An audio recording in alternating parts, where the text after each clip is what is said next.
sacrifice for you. These eyes won't see what my hands can't feel tonight. You don't owe me, no, you don't get it. You don't know me, so forget it. You don't control the current. Let it be. What's the best of friends now? We're enemies. Seize the day. Soon it'll all be over. For us to live, nowhere to hide, somewhere to run.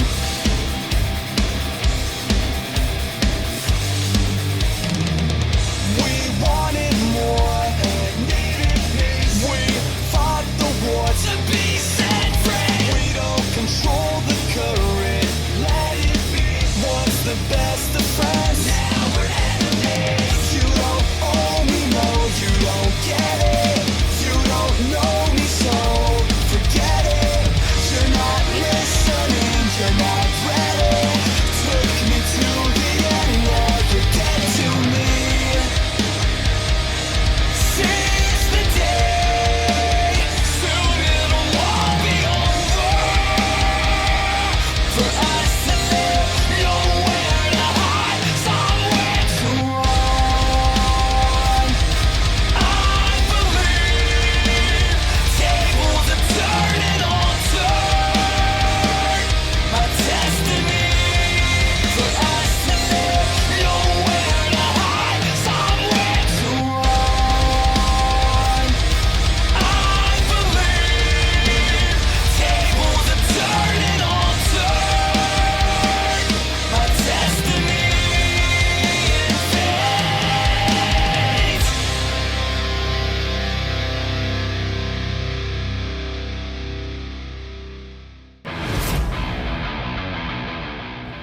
Our busy weekend in submission grappling continues in night 2 of our doubleheader here in El Paso, Texas. We are outside the Speaking Rock Entertainment Center. Last night, it was all about combat jiu-jitsu, and tonight, it's all about the EBI rules format. Hey everybody, I'm TJ DeSantis along with BMAC, Brandon McCatherin. We welcome you to the Eddie Bravo Invitational 20 Absolute US Open Qualifier. BMAC, I said it, last night it was all about combat jiu-jitsu, but tonight it's all about that EBI rule set. Yeah, TJ, and it's crazy how much the sport has grown just in the couple of years that you and I have been doing this together.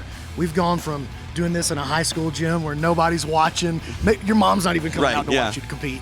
But now we're doing it in front of 3,000 people here last night. We're packing arenas for ADCC, and EBI has been a crucial part of the story of that growth. And EBI 20 is just around the corner. It's an absolute tournament. 16 grapplers will compete tonight for a spot in that tournament. That's right, and the bracket has a lot of parity to it. We do have some great names. Portofirio is out there, Austin Baker's out there. I see Braylor Grout's on the bracket. Hard to call a winner out of this bunch. One safe call is the tournament always produces drama. It will most certainly do that, but it also produces stars. If you need an example, look no further than Gordon Ryan. He's a winner of this absolute tournament. All of our grapplers would love to follow in his footsteps. The road to EBI 20 starts now, and it's live on UFC FIGHT PASS. EBI is a 16-man single elimination tournament. No points, no advantages, no judges. Matches consist of one 10-minute round, where all submissions will be legal. Matches will end via physical tap-out, verbal tap-out, inability to defend, significant risk of damage, or by throwing in the towel. If at the end of the 10-minute regulation period there's no submission, then we go to overtime. In overtime, there will be a 1-round minimum with a 3-round maximum. Both competitors will get a chance at their opponent's back or spider web position. If only one competitor secures a submission in the first round, then he wins and moves on in the tournament. If after 3 rounds there are still no submissions, then the competitor with the fastest combined escape time will win. The EBI 20 US Open Qualifiers has been made possible by UFC FIGHT PASS. Step into our world. Hit by a truck? Call Chuck.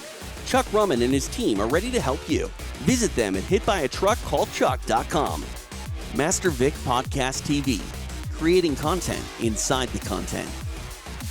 Right Drive, the only way to drive. Bud Light, brewed in Texas. Represent. It's your life. Represent accordingly. Visit them at representltd.com. The all-new podcast, Look Into It, with Eddie Bravo. El Paso Doctors of Chiropractic. It's your life. Live it in health. Official chiropractor. Cartel de Santa.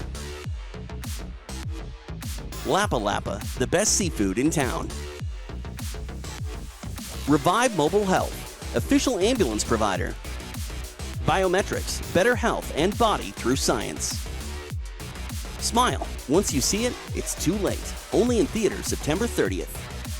And the official venue for tonight's proceedings, the Speaking Rock Entertainment Center, located in beautiful El Paso, Texas.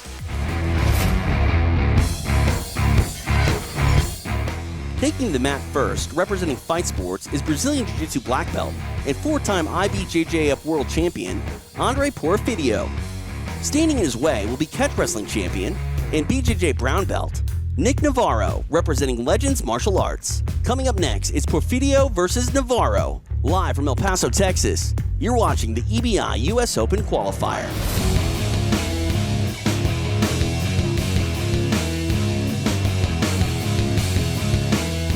Ladies and gentlemen, the road to EBI 20 starts now with our US Open Qualifier. Please welcome to the mat, representing Fight Sports, it is Andre Portofirio.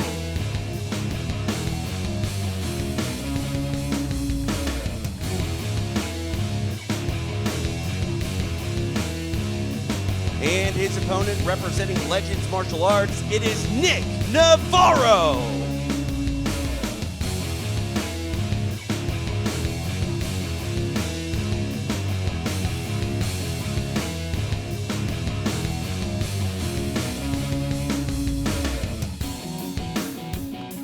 The referee for this bout is Master Eddie Bravo.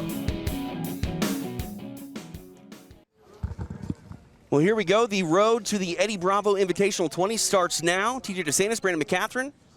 We are live here in El Paso, Texas. We see Andre Portofirio taking on Nick Navarro. Portofirio pulls guard right away. And he is very dangerous here, TJ. Portofirio, decorated competitor. And he's got some sneaky submissions. I was watching some footage of him in preparation for this. He's got a crazy no-arm triangle that he does. I was asking him about it earlier, and he was giving me all the breakdown. You see Portofirio trying to get underneath of Navarro here early. Well, here comes his triangle attempt. Can opener here. Navarro coming from that catch wrestling background, you know you're going to see a can opener if he gets in the closed guard. It's interesting there. Portofirio, in that can opener, didn't actually open his guard at all, and now he opens it and moves to this omoplata position. Yeah, omoplata, uses that to switch to the legs. Navarro recognizes it, pulls out of the omoplata, then clears his knee line against the leg lock. Portofirio, a very strong leg locker as well. Scrambled. Back to the feet for a brief moment, then Portofirio takes a seat. Trying to get that leg isolation. He's got the ankle under control, but he doesn't have the knee line. He does have his right hand attached to the back of the knee on the other side. He bails on that, but trying to keep both legs under control. Navarro bringing his left leg around, trying to clear. Ooh, pulling him into the straight ankle here. Oh! Navarro taps. It is done. Andre Portofirio victorious via submission in regulation. He is on his way to the quarterfinal rounds. Nicely done there for the Fight Sports product as he gets the sub. We will make it official.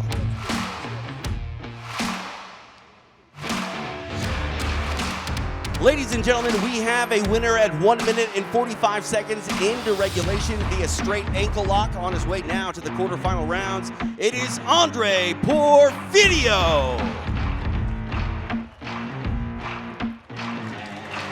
Solid bit of work turned in by Andre Portofirio in his opening round matchup, able to get that straight ankle lock. See Navarro limping a little bit off the mat, and couldn't have gone much better for Andre Portofirio. Yeah, it went exactly the way that you want your first round matchup to go. Not a lot of energy expenditure, but he got to get out there, get his body moving, shake the nerves out a little bit. Nice, easy, straight ankle lock. Very powerful. From the standard Ashi position, you saw Navarro trying to push that foot off the hip. But as Portofirio continued to go belly down, the pressure just kept mounting. Navarro forced a towel. Andre Porfirio victorious in this opening round. We will see him later tonight here in El Paso. Live on UFC Fight Pass, this is the Eddie Bravo Invitational.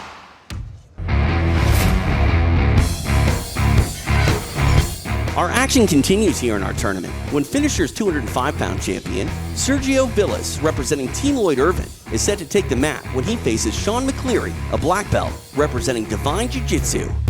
Live from Speaking Rock in El Paso, Texas, you're watching the Eddie Bravo Invitational US Open Qualifiers. Ladies and gentlemen, our tournament continues here in this opening round. Please welcome to the mat, representing Team Lloyd Irvin, it is Sergio Villas.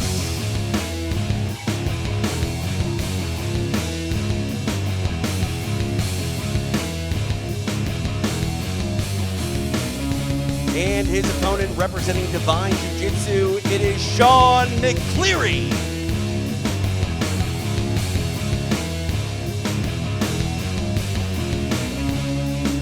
Your referee once again will be Master Eddie Bravo.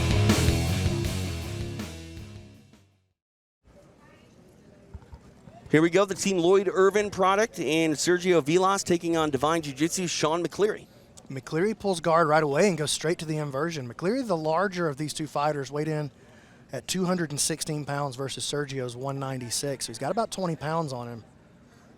And he's trying to get into this chin strap from half guard right away. Villas looks like he's going to be okay right there.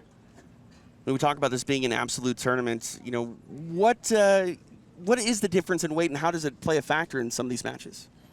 Well, obviously, when you're on the top position, that weight carries, no pun intended, carries a lot of weight. Right, of course. But right now, we have the larger fighter on the bottom of the half guard. He's flattened out. Sergio has the underhook on top, looking for this no hands pass, freeze the knee. Heavy pressure coming down from Villas. And steps over. Nice pass. Good, efficient passing. Very heavy game. Trying to push that knee away is McCleary. Strong cross face. Giving pressure with the knee on belly. McCleary going to try to escape with armbar. Nicely done. Still able to stay out of it is McCleary. Now sitting back for a leg. Going for the straight ankle again. Can we see two in a row? Oh, he's trying to counter the outside Ashi. And switches off to the 50-50 as Villas tried to pull out. Oh, check that out. Interesting submission attempt from McCleary there. Tried to get to that Mikey lock style play where he catches the heel hook up around the neck and head area. McCleary grabbing a hold of the back of the neck of Villas.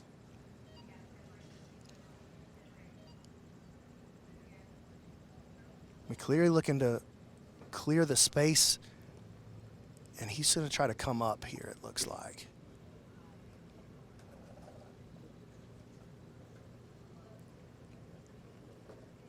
Villas digging for that inside heel. He may have it. There it is. The tap comes. Sergio Villas able to get it done in regulation. The Team Lloyd Irvin product on his way to the quarterfinals as he will get his hand raised here in El Paso. Let's make it official. Ladies and gentlemen, we have a winner via heel hook at 2 minutes and 25 seconds into regulation. It is Sergio Villas.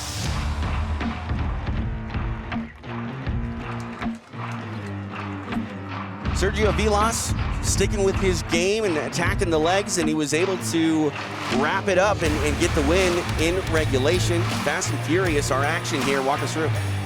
Well, they passed across to this 50-50 position, and you saw as Villas goes belly down, it exposes that heel. McCleary not able to keep his feet together. Villas driving a lot of pressure, creating a tremendous amount of rotation and torque on that inside heel hook. Villas getting his hand raised here at the EBI qualifier. We will see the Team Lloyd Irvin product take on the Fight Sport product Andre Porfirio coming up in our quarterfinal rounds. Here in El Paso, Texas, you're watching the Eddie Bravo Invitational on UFC Fight Pass. Stepping up on short notice tonight is Scott Pelzel. He'll look to punch his ticket as he represents Dark Side Jiu-Jitsu. Standing in his way will be Fusion XL product and Brazilian Jiu-Jitsu black belt Jordan Moore. Coming up next, it's Scott Pelzel versus Jordan Moore. Live from El Paso, Texas, you're watching the EBI US Open Qualifiers.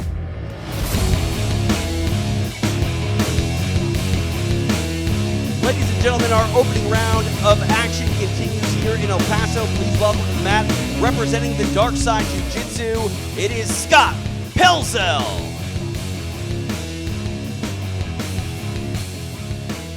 And his opponent, representing Fusion XL, it is Jordan Moore.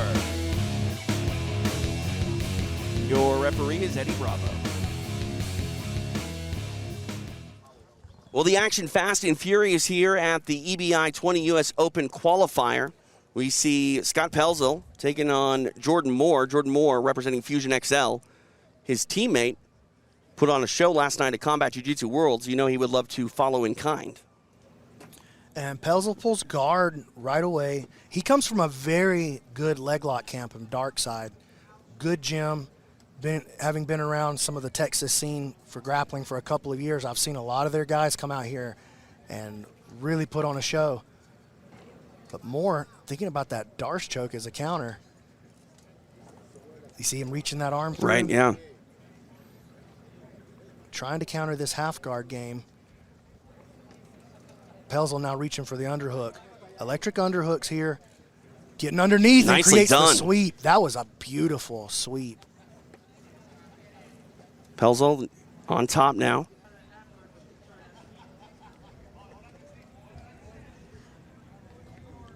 You see how Moore keeps his frame here on the shoulder, but also the forearm is under the neck. That makes it super uncomfortable to try to drive forward. He dropped look at that. As soon as he dropped the frame, Pelzel reaches in for the cross face, gets the underhook, and he's going to try to flatten him out. And this is almost the same play that Pelzel just made. The difference is Moore doesn't have the underhook.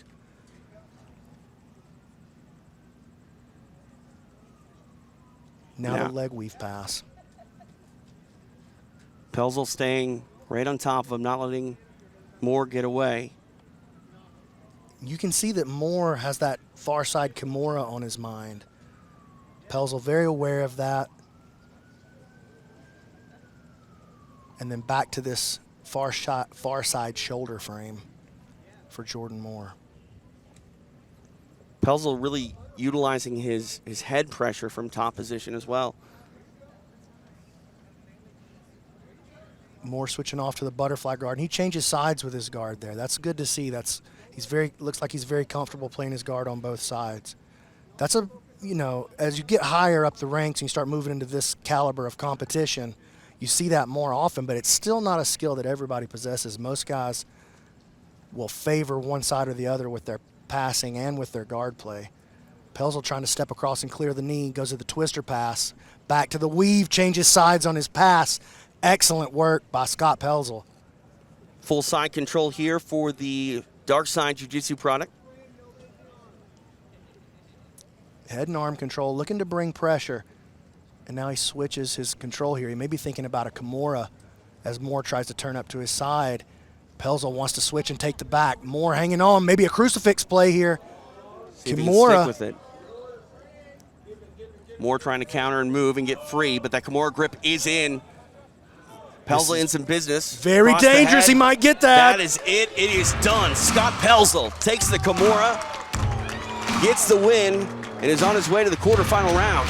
Nicely done for the Dark Side Jiu-Jitsu product, Scott Pelzel. Let's make it official. Ladies and gentlemen, we have a winner in regulation at 3 minutes and 8 seconds via Kimura. Now on his way to the quarterfinals, it is Scott Pelzel. Nice bit of work turned in by Scott Pelzel. Had that Kimura on his mind. He went after it and ultimately brought it home. Yeah, we're blowing through this bracket, TJ. Look at this quick, efficient work. Watch how Scott rips the Kimura upwards towards the sky. to free the grip and then puts it behind the back. Outstanding work and a powerful athlete from dark side, Scott Pelzel. Scott Pelzel on his way to the quarterfinals here in El Paso. You're watching the EBI 20 Absolute US Open Qualifier on UFC Fight Pass.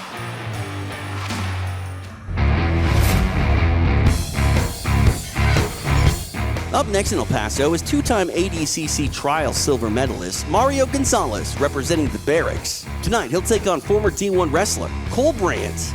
Coming up next, it's Gonzalez versus Brandt on UFC Fight Pass. This is the EBI US Open Qualifiers. Our opening round continues here in El Paso. Please welcome to the mat, representing the Barracks, it is Mario Gonzalez.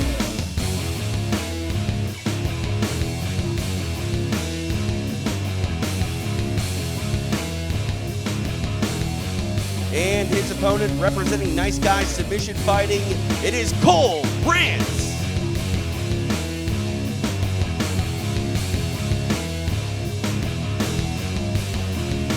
The referee will be Eddie Bravo.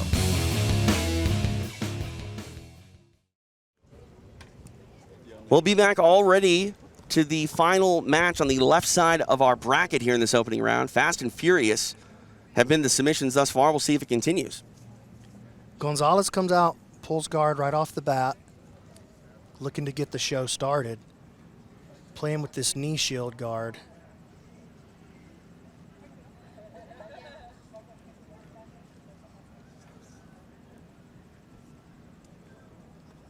Feints the arm drag off the bottom position. Brandt steps out, steps back into the space. Tried a quick knee cut there.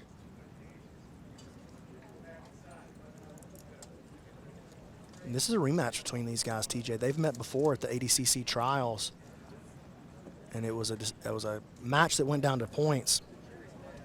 Ooh, in on this leg here is Brandt. Brandt comes out of the Nice Guy camp, Nice Guy Submission Fighting, very well known for their leg locks, of course. Back up to the feet. Gonzalez is going to sit again. We mentioned in the head-to-head, Brandt has a D1 wrestling background. Might be why Gonzalez elected to take the seat and not get taken down.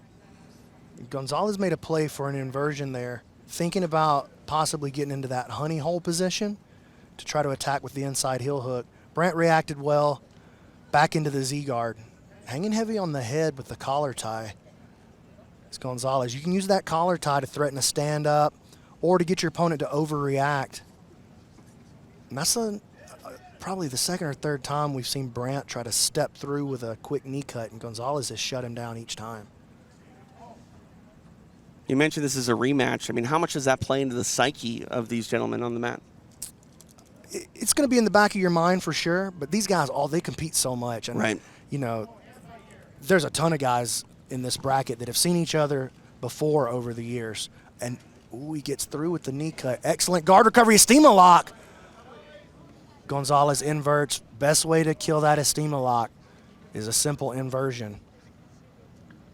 And Gonzalez again on the head. Brandt steps out. He'll want to reset and try this thing again. 2.5 minutes down here in regulation.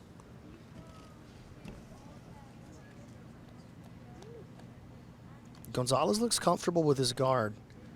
Brandt seems to be having trouble figuring out how he's going to try to pass this thing.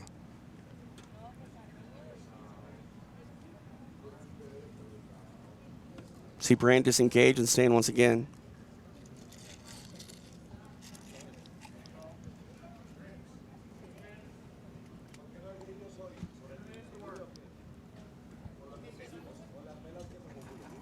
Frame on the far shoulder by Gonzalez. You see Brandt taking control of the wrist with his left hand. He had it pinned to the mat, but Gonzalez able to get it free, and now pinned once again. And you can see that he wants that control. The way he's trying to pass, he feels like he might need that to keep Gonzalez from maybe reaching for an underhook, either on the leg or on the shoulder.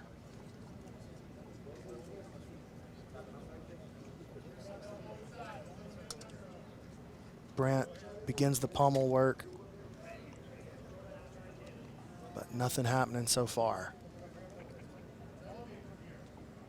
Strips the grip, moves him down, and again to that control of the left wrist.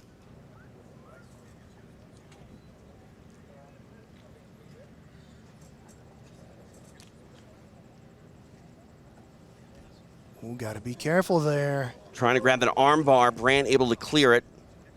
Gets free and stands. Yeah, cheeky attempt there from Gonzalez. Just going to give him something to think about. Cheeky? I like that. Yeah, you know, cheeky. So Gonzalez continually choosing this guard position. He's choosing the bottom. And Brandt hasn't really made him pay for it at all. He hasn't threatened a real serious pass just yet. Gonzalez looks very comfortable playing off his back. And now look at this. Brandt going to switch positions. Gonzalez, a little bit hesitant, decides to come up, and now he'll try to pass. That's one of the coolest things about this rule set. When we don't have subs or points involved, we have sub only, the athletes feel a lot more free to change positions and try different things because they're not going to be penalized for going to their back or for being taken down or for taking a risk. Right. Scramble there. Gonzalez back to his feet.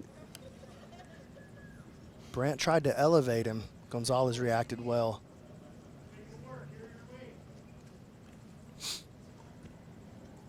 I heard the corner of Gonzalez say, make him work, make him carry the weight. And that's good advice. And he takes that cue and he starts to put pressure forward.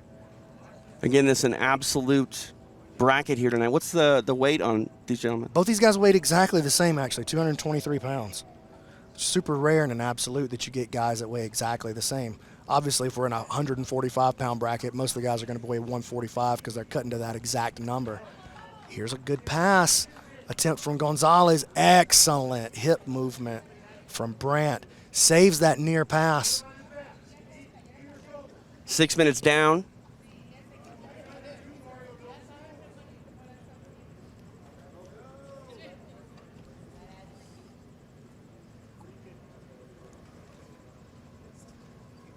Gonzalez playing around on the outside of the pass. His corner asking him to get in there and put some weight down on him. Great night to be in El Paso here for the EBI 20 Absolute US Open Qualifier. Appreciate you joining us on UFC Fight Pass. It's been a doubleheader here at the Speaking Rock Entertainment Center. Combat Jiu-Jitsu Worlds last night. EBI Qualifier tonight. And this is a great event, a great venue to watch this kind of thing go down. It's a huge stage or huge screen back behind us. Great crowd. Very appreciative crowd as well from all the action last night. You can tell this is a big one as well. A spot to get into that absolute tournament here on the line. How huge would it be to get into the bracket and have a shot at $50,000? And even more important than the money, I think, for these athletes, oh, check this out by Brandt trying to get the leg. Even more important than that for these athletes is the opportunity to get onto the EBI stage. Right.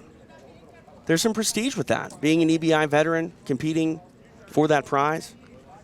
Well, EBI is, in a large way, responsible for this big movement that we have of submission grappling just growing so fast. Brandt shooting out to the outside Ashi. Gonzalez reacts very well, tries to step around. Good recovery by Brandt. Gonzalez disengages and stands. We're going to get a reset here in the center of the mat. Eddie Bravo calls him back to the center.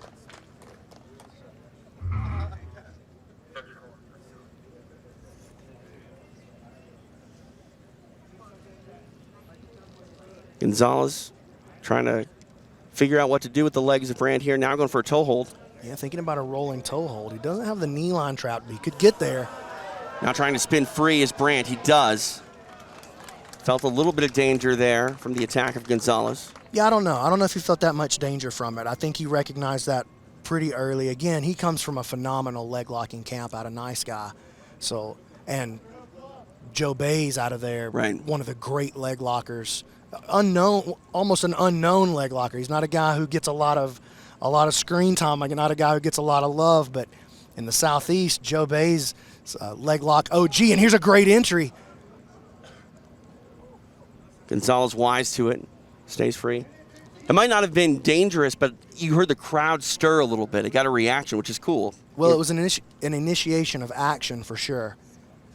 And, I mean, it had to be defended. Right. You know, he had to turn and roll out, exposed his back for just a brief second, 1 but minute he was left. all over the defense. 1 minute here in regulation.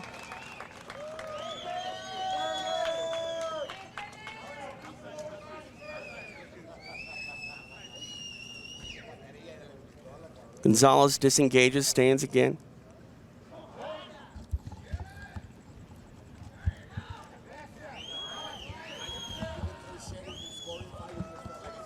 Brandt made a quick attempt at an outside 30 seconds Ashi left. position or Ashi position on the outside heel hook.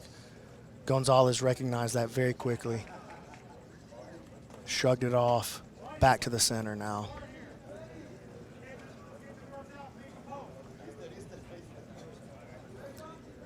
Both these guys have proven very hard to pass. Neither guy has had a tremendous amount of success in the 5 offensive seconds department. left. Pretty much neutralizing each other. 10 minutes in the books. We are headed to overtime for the first time this evening here in El Paso. Of course, traditional EBI overtime rules. It's an EBI rule set. 3 rounds maximum, 1 round minimum. Top and the bottom half.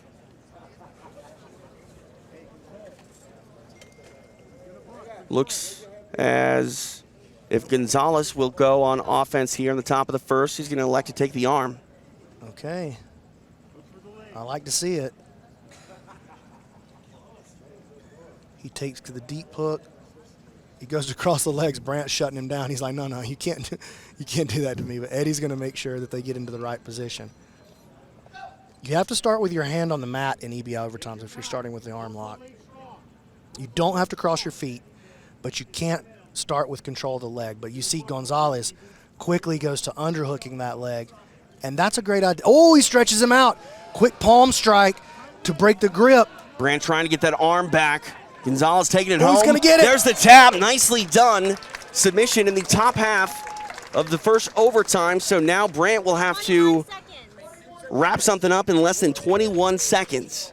That was a quick submission. And we talk about that arm position. I mean, it can be used very effectively. A lot of times we think of it as more of a desperation attempt, but you wrap up a submission in the top of the first. Man, why not go for it? I really like the way Gonzalez went from controlling the leg to just a quick strike to like a palm strike to break the grip. He caught Brandt off guard with that. I'm too shy.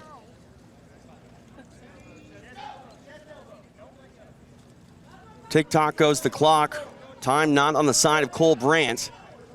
Oh, and Out of there it there. is. Gonzalez able to get free, and he is on his way to the quarterfinals. A submission in overtime will get it done for the Barracks product. We will make it official.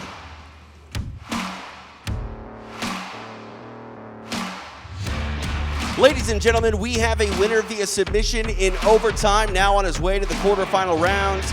It is Mario Gonzalez.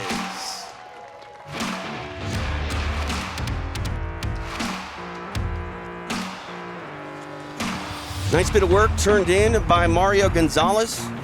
It took until overtime, but a submission still gets it done. He's on his way to the quarterfinals. And here goes, look at him pull down on the wrist. All the leverage there at the end of the arm. An interesting grip exchange. Pummeling for position, gets the grip that he wants, and as soon, oh man, that was tight. A lot of torque on that elbow. Gonzalez gonna get his hand raised.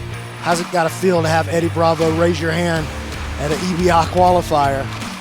Gonzalez with the win. We'll see him later tonight take on Scott Pelzel.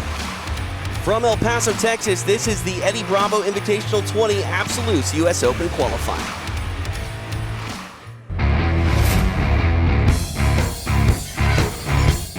Our tournament continues with the first matchup on the right side of the bracket. Stepping onto the mat now will be IBJJF Pan Am champion, Austin Baker, representing Seoul BJJ. Tonight, he takes on the black belt and 3-time No-Gi Pan Am champion, Emil Fisher, representing Strong Style MMA.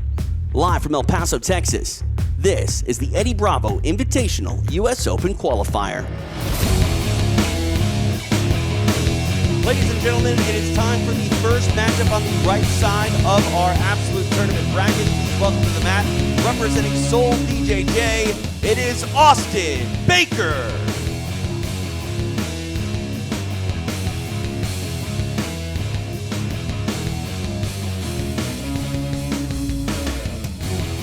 And his opponent, representing Strong Style MMA, it is Emil Fisher.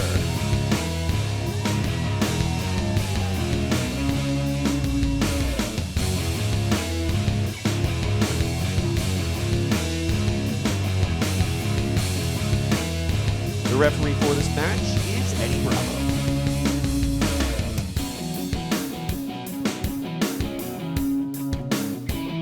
Emil Fisher's got to take off his entrance garb. Yeah, the unicorn onesie. Listen, Fisher is known for having a very, very unorthodox game. He likes to do weird stuff. I was asking him ahead of time, are we going to see any of that weird Fisher jiu-jitsu? And he said, it's in my blood. I can't not do it. And I asked him who he wanted, and he said he wanted the big guy. Tries to Eminari. He wanted the big guy, Austin Baker. Big weight discrepancy here, 50 pounds, 263 for Baker. And look at this. Fisher, he lays down flat. He just doesn't believe that anybody can beat him, no matter what position he gives him. And he tries to sneak in subs and positional plays on guys from bad positions. Look at that. Confidence like that is almost alarming. Well, he's been training for over 20 years, 23 years. Baker, although he's a phenomenal black belt, he hasn't really been training all that long, 7 or 8 years. But man, you've got a guy who outweighs you by 50 pounds mounted and jacking that arm up out of position. I mean, I feel like Fisher just gave him this mount position almost. I mean, he definitely gave him the side control, and he let him basically walk right around to the mount. And now you got 263-pound Austin Baker bearing down with heavy weight through the hips, working on this arm triangle position, trying to push it elbow up above Fisher's head. I mean, do you think this is a strategy to maybe get Baker and his offense going to where he gasses out if Fisher's able to survive? I mean, that could be part of it. It could also just be part of the way he likes to compete. He might just enjoy playing this style. I mean, we've seen guys who play a primarily defensive style have some success in the EBI rule set. I think about Eduardo Telles. Right. You know, he's the defensive master, probably one of the best defensive players in jiu-jitsu history. And so it can be done. But, I mean, I just cannot imagine that let a guy who outweighs me, let a black belt who outweighs me by 50 pounds have the mount a minute into the match is where you want the match to go in your perfect vision of how it's going to play out. Right. And we'll see if Austin Baker can capitalize on that sort of posture from Emil Fisher here. Fisher gripping his hands together, and he forces Baker to drop the underhook. Baker quickly back to it and bails again. When he feels Fisher put his hands together, it makes Baker feel like he wants to trade, and now he may show the back here. Gift route. Fisher lounging, but he's in a precarious situation here with Austin Baker. Baker taking his time too. Not dissuaded by the tactics of Fisher. Pulls him in, one hook, now two.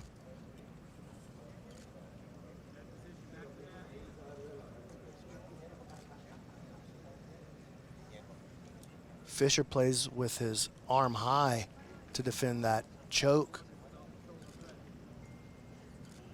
See how he brings that elbow up high? Fighting the hands. Oh, starting to get bellied down. Oh, this is not good. You see the look on Fisher's face. Oh, man. There taps. Nicely done, Austin Baker. Able to wrap up the submission in regulation. We will make this one official. Ladies and gentlemen, we have a winner via rear naked choke at 3 minutes and 20 seconds on his way to the quarterfinals. It is Austin Baker.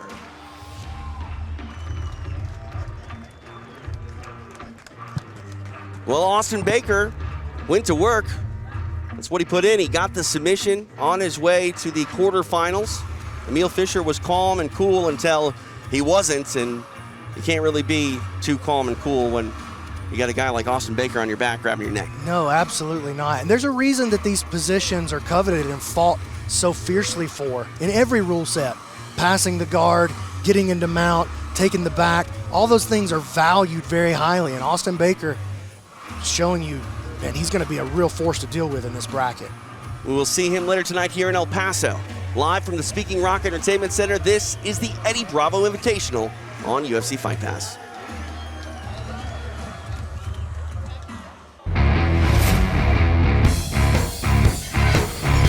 Our tournament in El Paso continues here when Grind Underground Jiu-Jitsu Club product Justin Gonzalez looks to find his way to the Eddie Bravo Invitational.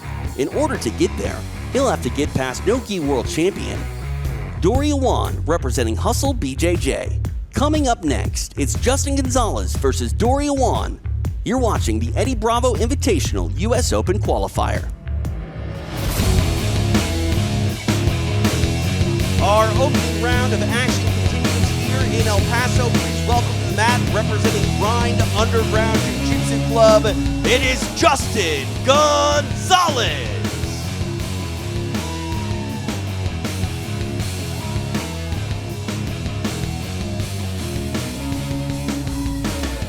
And his opponent, representing Hustle BJJ, it is Dory Awan.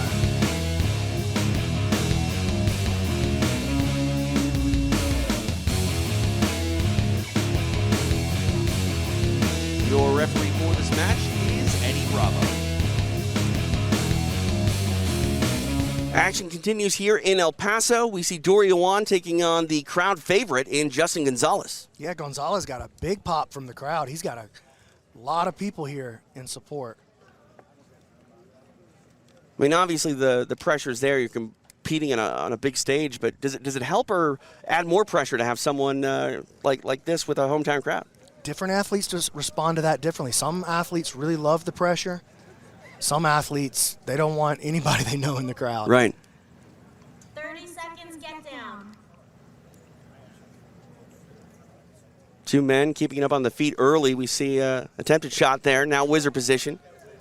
Awan has found himself in a decent position a couple of times for the takedown, and Gonzalez has been able to shut him out of there. And now he gets on a single of his own.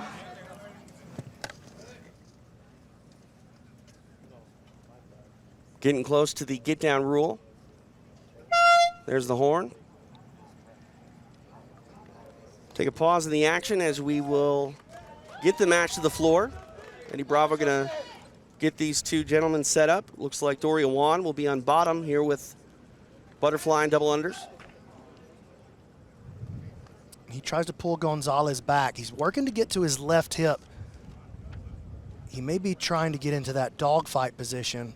Going into the electric underhooks here. Gonzalez pushing down on the head.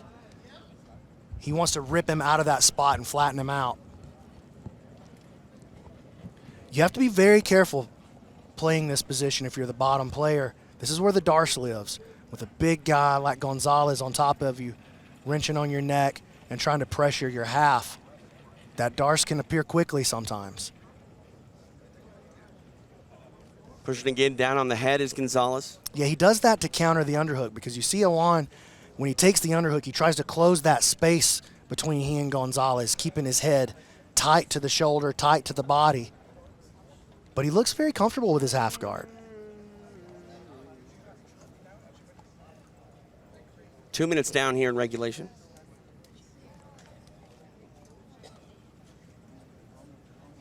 Every time he reaches for that underhook, Gonzalez flattens him out, pushes his head away, tries to push him back down.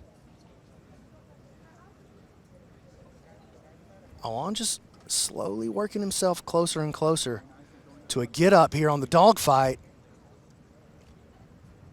Got to be careful if you're Gonzalez. There's the turn to the knees. Awan doing a great job dealing with this pressure being put down upon him and still sticking with his game, doing what he wants to do. But great balance and framing from Gonzalez. As Awan started to make the turn to the knees, Gonzalez able to flatten him back out, put him back down onto the half guard. But Awan committed to this style of play. And he's doing a good job of keeping himself from getting flattened out. He's not really allowed himself to have a tough cross face.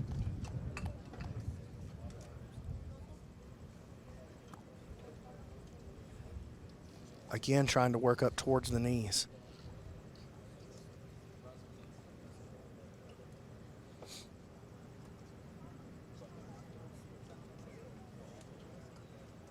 Gonzalez looking for an opportunity to drop the weight down on him.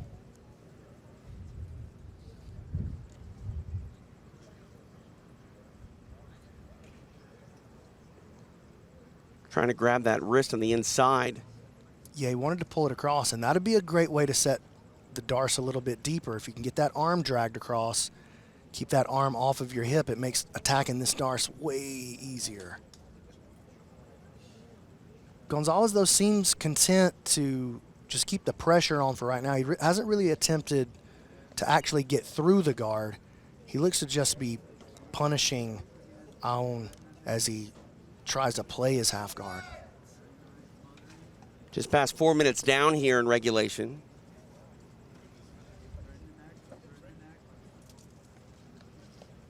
It's the underhook from the bottom position versus that stiff arm from Gonzalez and the cross face. And you see Gonzalez working back and forth between those two positions. And now the knee slides free. And they're going to change positions just ever so slightly. And back into the half, but flat now. Big difference. Good work there, getting to the underhook. This battle here of the underhook on the side of the half guard. Crucial battle, using that, excellent work, using that to get back into the closed guard. It's a game of inches, and you know, every one of those inches to get to this point was hard fought. Well, you're dealing with a guy in Gonzalez. It looks like a bigger size difference than it is. It's really only 8 pounds, 220. Really? Yeah, really only 8 pounds. 220 for Gonzalez, 212 for Awan. I would have said Gonzalez had 10, 15 pounds on him. Yeah, it looks like even more than that to me, just with the eyeball test. Right. You got better eyes than I do. Well, apparently mine are terrible because I was way off in what I would have thought. Close guard here for Awan. Gonzalez rips out of that, not allowing himself to be controlled with that overhook. But, you know, he hasn't really shown a lot of guard passing initiative. He has had the top position for, I think it's been the whole match. Yeah. Since they got to the ground, at least. Yeah, the get-down rule was how we got to this position, and it was Gonzalez that started in top. 4 minutes left in regulation. Body lock versus the closed guard. Gonzalez probably going to need to find a way to a different way to open this closed guard. Awan, try a little hip bump. Now working himself into this shoulder crunch position. He's got the underhook. He'll want to bring his left arm around to the other side of the head, and he's going to want to work a butterfly hook in on the opposite side of the shoulder crunch. And you can see here, trying to work this frame. This is good. Okay, good work by Gonzalez. When he goes for that shoulder crush, is it for a submission or is it more to induce a scramble and a sweep? It can be both. And we saw Craig Jones here recently hit that inverted arm lock at ADCC from that exact position. And then we've seen, of course, the shoulder crunch sweep, one of the staples of the game of Gordon Ryan, and he's really brought that back. It's an old technique, but he's really brought it to the forefront of the game. It's a super effective sweep, and it works all the way up the food chain and all the way up the weight classes. It's a great way to deal with a larger opponent. Gonzalez now flattening him out. He's going to have to get busy on the passing. Not able to free the knee line.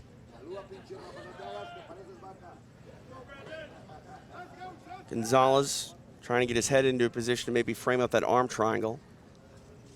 2.5 minutes left in regulation.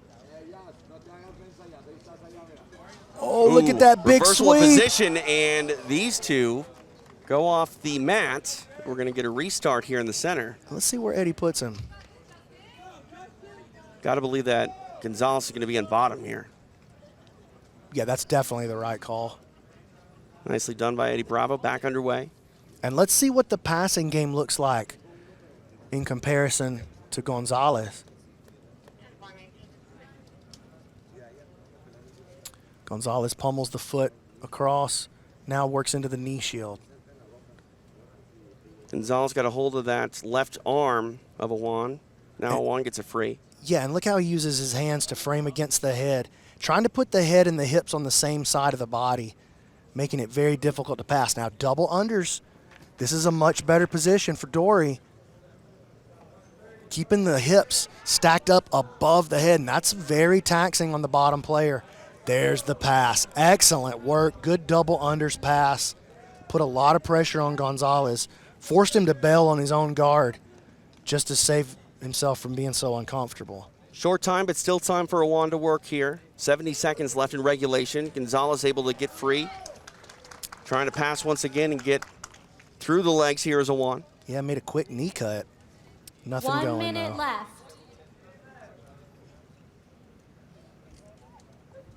Wrist control. He bails on it.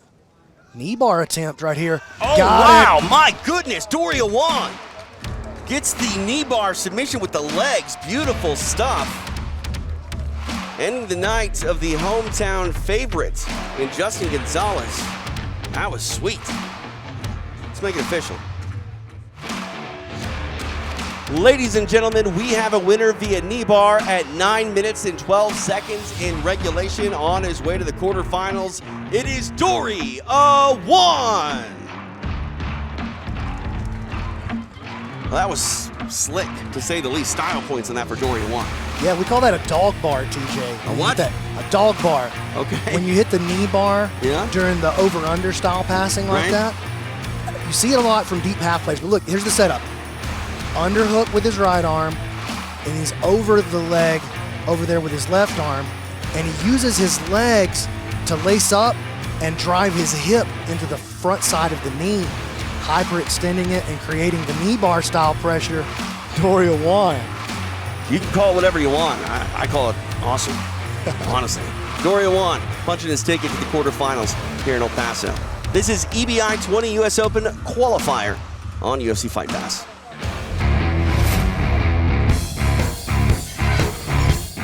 Our action continues here in El Paso when BJJ Black Belt Cameron Couch, representing Moeller MMA, steps on the mat to take on Black Belt Vitor Perez, representing Ronin Jiu-Jitsu.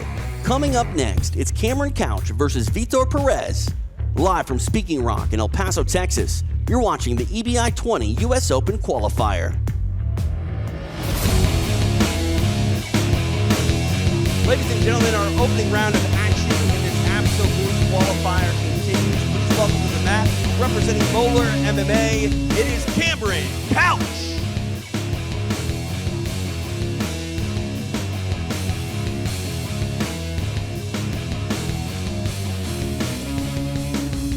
And his opponent, representing Ronin Jitsu, it is Vitor Perez.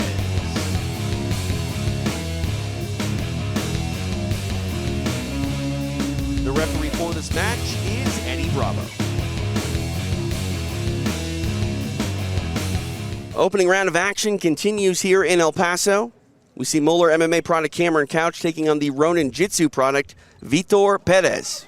And Couch showing off that wrestling background right away. Interesting stat here, TJ. Perez, 22 years old. Couch, 22 years grappling experience. 12 years wrestling, 10 years jiu-jitsu. So he's been training the entire life of his opponent. That's right. And Cameron Couch goes by the nickname Big Comfy. I like that. Big Comfy Couch. That's good. I love it. You can see the explosiveness of Couch right away. He moves like he wrestled his whole life. These are the two smallest competitors in our bracket, both weighing in around 180 pounds. Ooh. Big takedown there, dangerously close to the edge of the mat. And wow, nice bit of sportsmanship there by Perez, who just stopped basically going forward. Couch was about to fall off the side of the mat. Gonna get a restart here. He hit Couch with that double, surprised him, I think. Imanari roll attempt. Couch into the double unders, turns Nicely him. done. Perez rolling through it. Great reaction and a Oh, very he might be comfortable hurt. guard. Nope. Is he hurt? No, He's just rolling around like a dead fish. He's playing. Look I at like him it. pop right up into this chin strap, front headlock position. He just faked me out right there, B-Mac. Yeah. He might have faked Couch out a little bit, just the comfortability with being on his back. He sort of drew Couch into, he kind of lazied him in. Then he changed speed, changed direction on him, and came up on a front headlock. Single leg. Fun bit of wrestling here on the feet, these two. A lot of action. And I like to see wrestling when it's done well, when it's aggressive and done well. Wrestling, beautiful to watch. Perez takes a seat. Now trying to work this guillotine. And you see how Couch immediately takes his hips to the opposite side of the guillotine. Perez recognizes that, bails on it. Rolling Kimura attempt, oh no! Couch got a bit aggressive there, and Perez on his back. Not just yet. He may end up on the mount with this. Couch, oh, there he is, mount position. Couch tried to get that arm across, but ends up bottom mount. Perez now driving pressure. Underhook on his left side. And we see Couch go to the hands together. It's gonna makes it super hard to break that grip and rise the elbow up above the head where you need it to attempt the arm triangle. 3 minutes down here in regulation. Vitor Perez on top of Cameron Couch. And look how the arm gets shoved up high once that grip breaks. Grip back together, and you can see the top player doesn't like it when you put those hands together while he's attempting an arm triangle. We've seen that in 2 different matches so far tonight. And he'll try this arm triangle on the other side.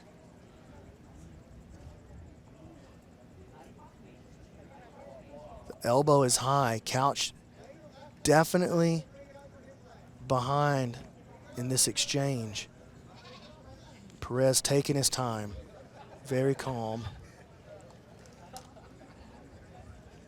He wants to walk that elbow to the other side of the head, and if he can do that, he can get a good look at an arm triangle. He tries to make a quick duck into the position.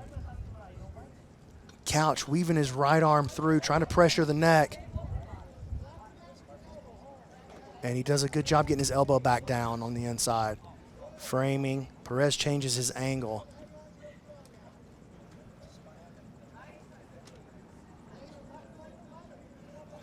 The frame on the throat, it does make it uncomfortable for Perez, but it does also expose you to an opportunity to have that elbow exposed up higher and higher into that chopping block position. Going to get a reset here in the center of the mat.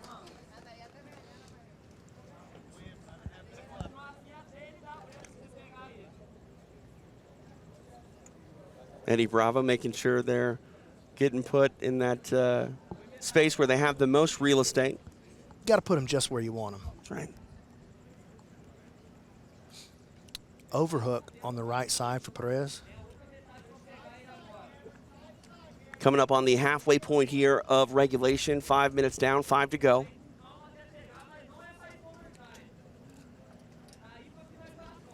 Cameron trying to get active. Ooh, armbar. Great counter from Perez. Perez trying to navigate this position. He might be in business with that isolation. Couch trying to roll through. Now adjustment again by Perez. Now to the back by Perez. Yeah, it looks like Couch is going to come out on top of this position. His arm is still trapped. Let's see how Perez responds with this. He's trying to spin through. Now a much better position. Gives him a little more leverage to start turning him. Armbar, Oh! It is extended. There's the tap. You almost saw a remorseful face there by Vitor Perez, who is the victor here, as that was a very deep armbar, and it will halt the contest here in regulation. Nicely done for the Ronin Jitsu product, Vitor Perez, who is on his way to the next round here in El Paso. Let's make it official. Ladies and gentlemen, we have a winner via armbar at 5 minutes and 36 seconds into regulation. On his way to the quarterfinals, it is Vitor Perez. Vitor Perez able to grab a hold of that arm and almost felt bad for extending it as much as he did, but beautiful armbar and it gets a stoppage.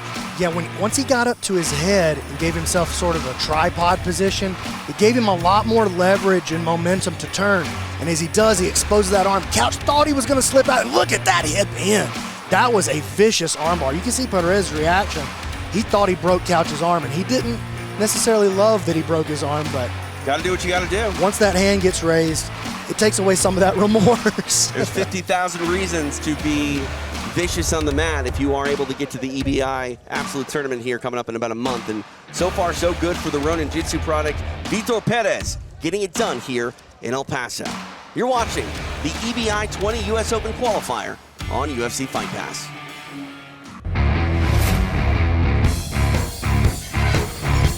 Rounding out the right side of the bracket for our tournament is Javier Zaruski, representing Autos HQ. Standing in his way tonight will be a man that trains under Keenan Cornelius at Legion American Jiu-Jitsu. His name is Braylor Grout. Coming up next, it's Javier Zaruski versus Braylor Grout, live from Speaking Rock in El Paso, Texas. You're watching the EBI US Open Qualifier. Ladies and gentlemen, we have reached our final opening round matchup on the right side of the bracket. Welcome to the mat, representing Autos HQ. It is Javier Zaruski.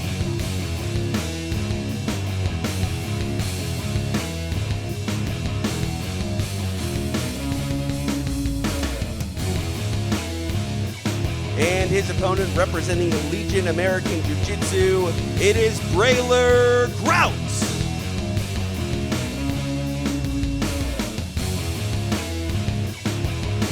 Your referee for this matchup is Eddie Bravo.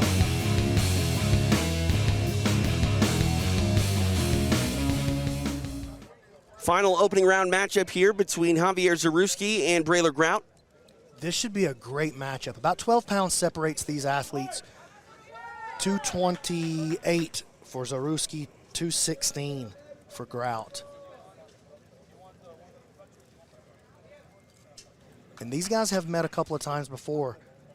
Grout has won both matchups, one by points, one by knee bar.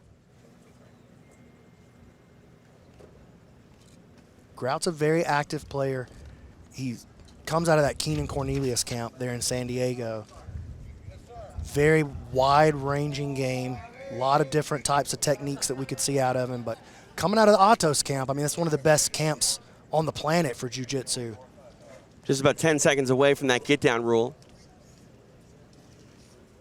Both guys, they're more feinting with the wrestling than actually committing to it. Get-down rule now in play.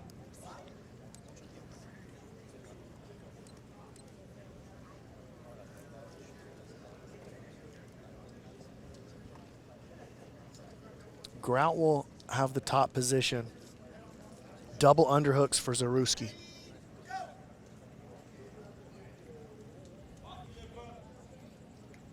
Ooh, I like the way Grout did that. Underhook on the left side to try to break the double underhooks. Trying to get into some body lock passing. Zaruski keeping a strong frame, trying to get his hips away, and Grout looking to climb the body here. Showed his back for a brief moment, did Zaruski. Grout. He showed his back, but Zaruski had his arm across the hip, stopping Braylor Grout from making the move all the way around. Action goes back to the feet. We saw the get-down rule a moment ago, Brandon. That was sort of originated with combat jiu-jitsu. It's now been implemented to the EBI rule set. Do you like that here in the EBI stage? I do like it. We want to see guys fight on the ground. That's Right. really what this rule set is about. 30 That's seconds, what get it was down. made for, was to expose and see what the fighting on the ground looks like. Grout with a nice takedown. Zaruski tried to counter, and Grout again into this body lock pass. Strong, heavy frames across the face and head for Zaruski. but his leg is out of position. Grout trying to hang on. He wants to turn that corner. Hip escape, keeping the leg, and now Grout gets into the leg locks. He's a good leg locker.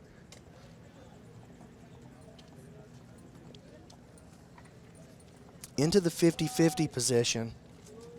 He has an exposure on the heel. He's got the power grip. Ooh, this could be bad. Got And it. he taps, nicely done. Braylor Grout getting the submission. A leg lock will do it as he secures the final spot in the quarterfinals here tonight in El Paso. Beautifully done by Braylor Grout. Let's make it official. Ladies and gentlemen, we have a winner at 2 minutes and 40 seconds into regulation. Now on his way to the quarterfinals, it is Braylor Grout.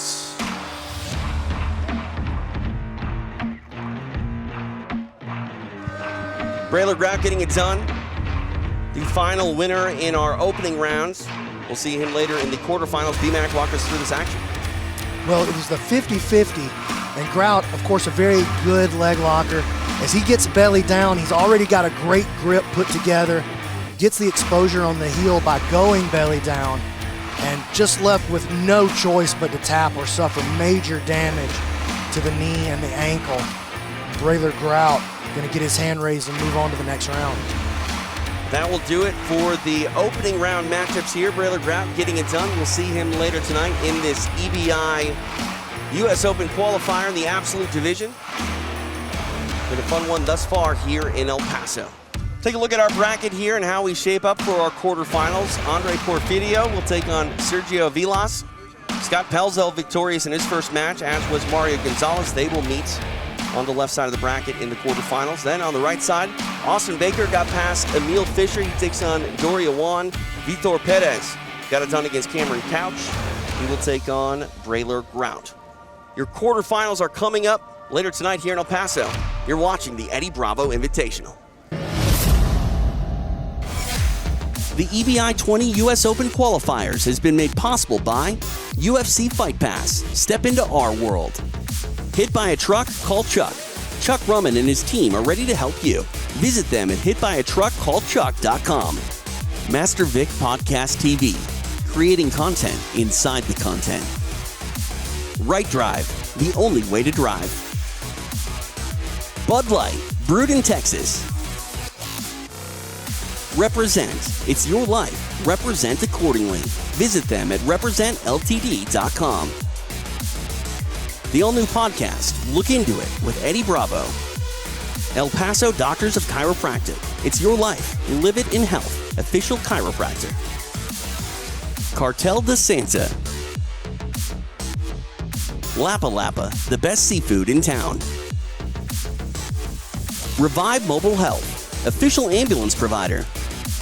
Biometrics, better health and body through science. Smile. Once you see it, it's too late. Only in theaters September 30th. And the official venue for tonight's proceedings, the Speaking Rock Entertainment Center, located in beautiful El Paso, Texas.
I can't believe I won. And you still got people out there with double masks and face shields and shit. Look into it.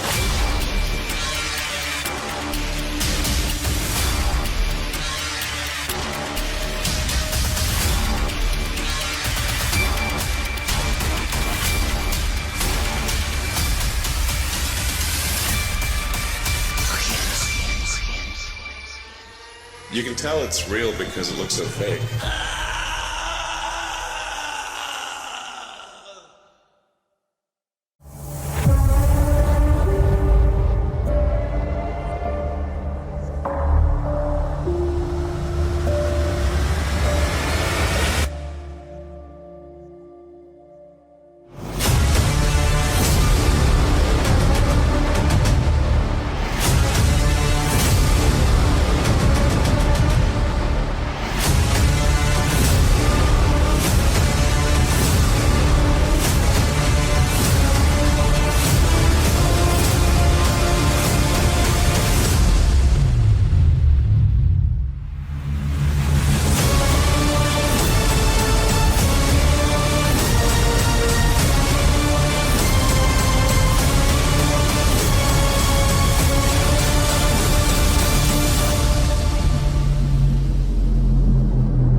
Do you want a new car, but your credit is a mess? Don't worry, because Right Drive says yes. We've helped thousands of El Pasoans with less than perfect credit get into the vehicle of their dreams. And we can help you too. Bad credit, no credit, bankruptcy, foreclosure, we don't care. So whether your credit is a 500, a 400, or a 300, we'll make it happen. Every dealership can count, but there's only one you can count on. Right Drive, the only way to drive.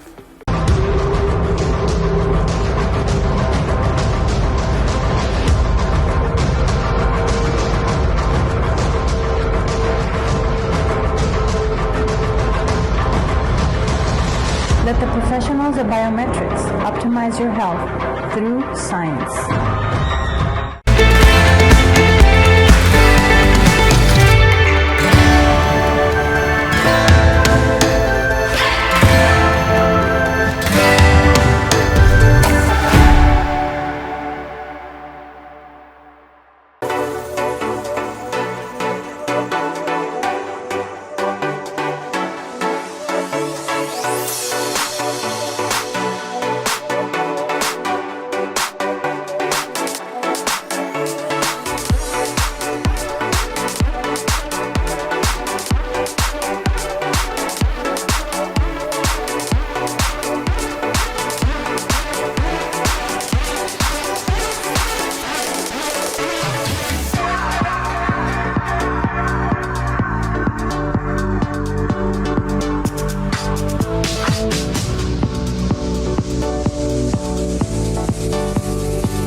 Open a crisp, cold Bud Light, you hear the sounds of summer.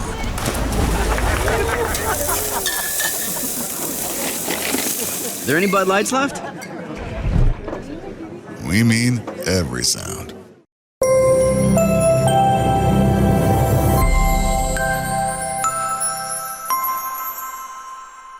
Chiropractic is important for everybody.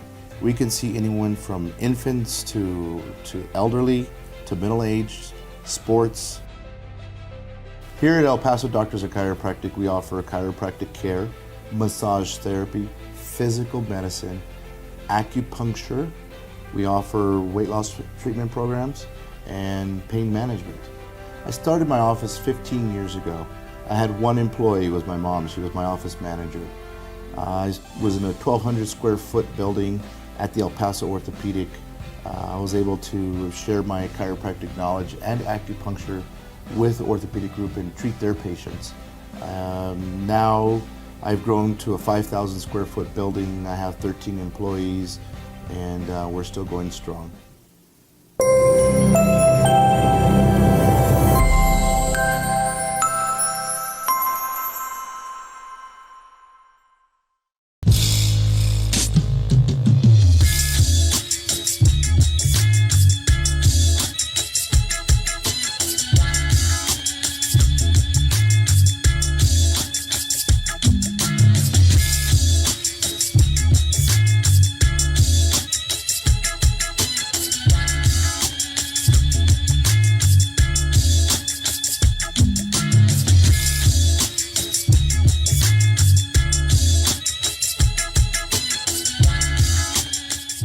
Inch by Inch returns to the United States with a weekend full of the best jiu-jitsu rule set, plus combat jiu-jitsu.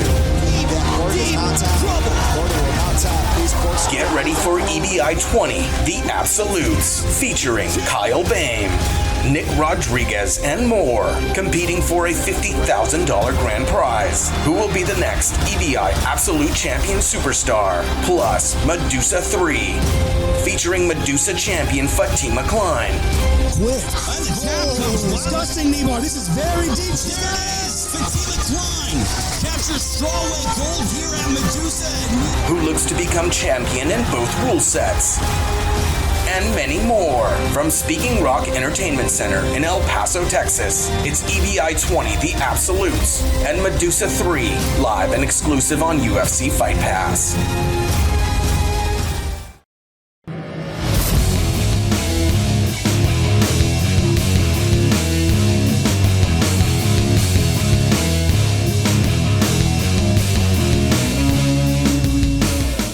Ladies and gentlemen, we have reached our quarterfinal rounds here in El Paso. Please welcome back to the mat representing Fight Sports. It is Andre Porfirio.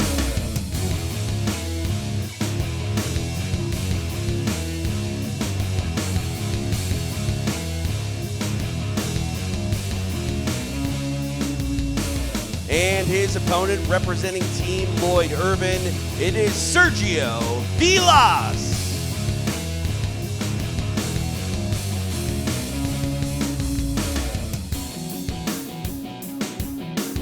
Your referee for this quarterfinal bout is Master Vic, Victor Davila. Quarterfinal action about to get underway. It is Fight Sports' Andre Porfirio taking on Team Lloyd Irvin product in Sergio Vilas. Porfirio pulls guard right away. A lot of people feel like he was the favorite to win this bracket, and he showed quick work in his first matchup, hitting that straight ankle lock over Navarro. Vilas also victorious via submission over Sean McCleary. So we've got a couple finishers thus far on the mat together. And Portofirio getting off balance out of Vilas there.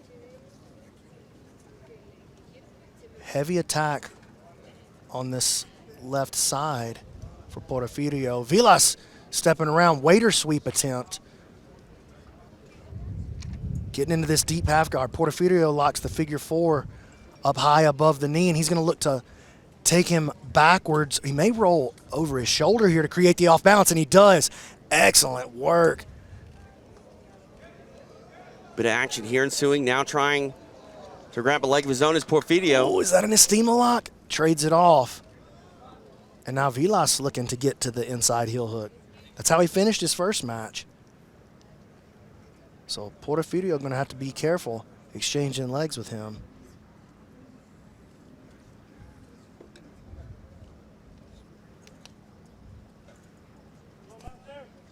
Both guys in the seated position.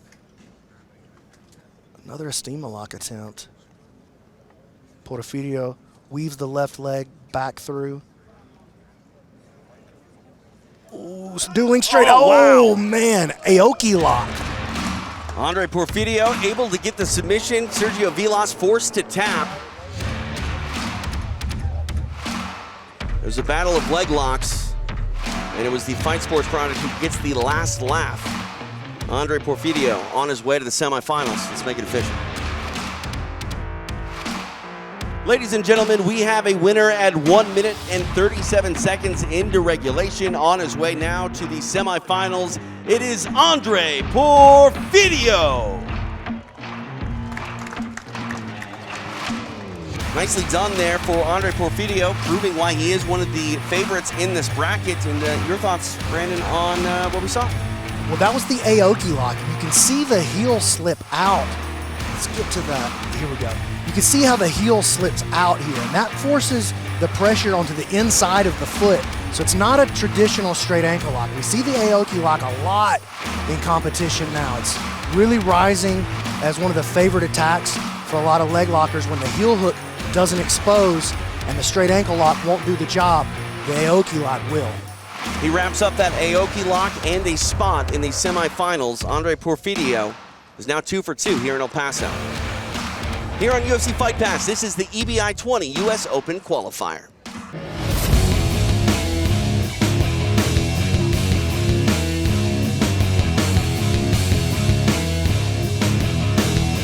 Ladies and gentlemen, it's time for our next quarterfinal matchup. Please welcome back to the mat, representing the Dark Side Jiu-Jitsu, it is Scott Pelzel.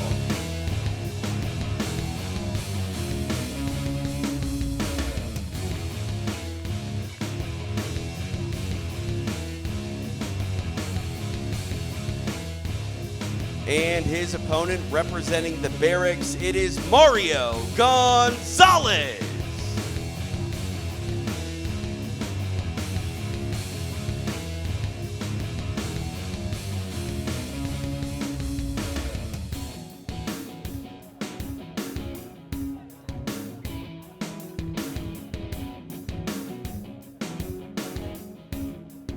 Your referee will be Master Victor Davila. Scott Pelzel representing the Dark Side Jiu-Jitsu, taking on Mario Gonzalez representing the Barracks. Pelzel pulling straight into the guard right away. Getting into the deep half. He may be thinking about a back take with this. He's going to want to weave that left foot around. Gonzalez has control of that. Oh, an arm, Americana. now turns it into a key lock. Switching off to the arm lock. Oh my goodness. Oh, he's got it. It is done. Mario Gonzalez with a beautiful performance gets a submission victory. It looked like he was going to be on the defensive, but he turned that switch into an offensive very quickly and got a submission for his troubles. My goodness. Let's make it official. Ladies and gentlemen, we have a winner at 33 seconds into regulation by armbar on his way to the semifinals. It is Mario Gonzalez. Gonzalez had a long matchup in his first round going all the way to overtime. He made up for it there. He made quick work, chaining his submissions together, floating over the top of the deep half guard. And you see, as soon as he had the opportunity, he turned and made the play for the Americana, started chaining his submissions together. He never let the arm really get away from him. Yeah, look at that. Keeps the grip on the whole time. Floats, turns the corner, quickly attacks with the Americana as he turned to expose, he switched straight to the arm lock. And man, smart choice there to tap as soon as it got extended. Didn't take any damage on that, but he would have. That was a beautiful sequence from Gonzalez. Nicely done for the Barracks product, Mario Gonzalez. He has wrapped up a spot in our semifinals. Here at the Speaking Rock Entertainment Center in El Paso, Texas, you're watching the EBI 20 US Open Qualifier on UFC Fight Pass.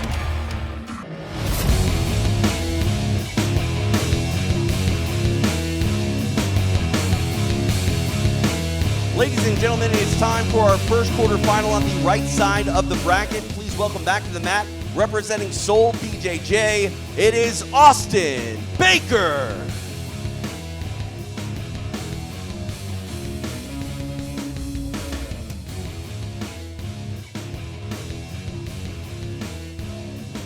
And his opponent representing Hustle BJJ, it is Dory Awan.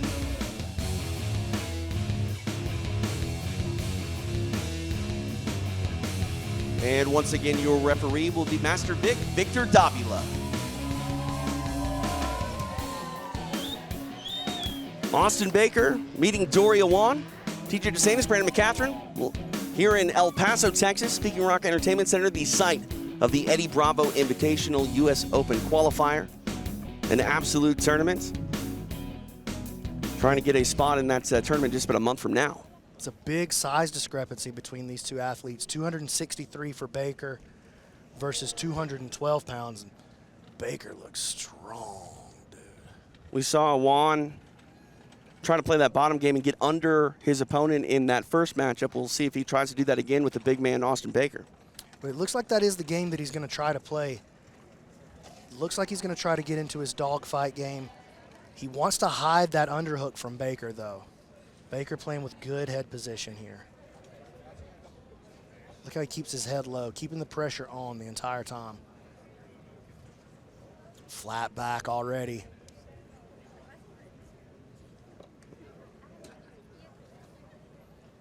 Awan controlling the inside space on his left. He does use it to get up into a body lock. 2 underhooks. Starting to come out with this Coyote style half guard. Lucas Lecce style. Turning towards his knees. He can put a lot of torque on the knee there. And he turns the big man with it. Nicely done by Awan. What a sweep. And he trapped the arm on the way up. All the way past the guard. Baker turning to his knees. What a beautiful sequence.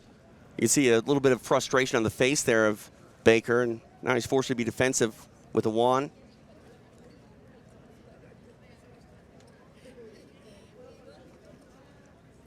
Awan really taking his time here as they're about to run out of space.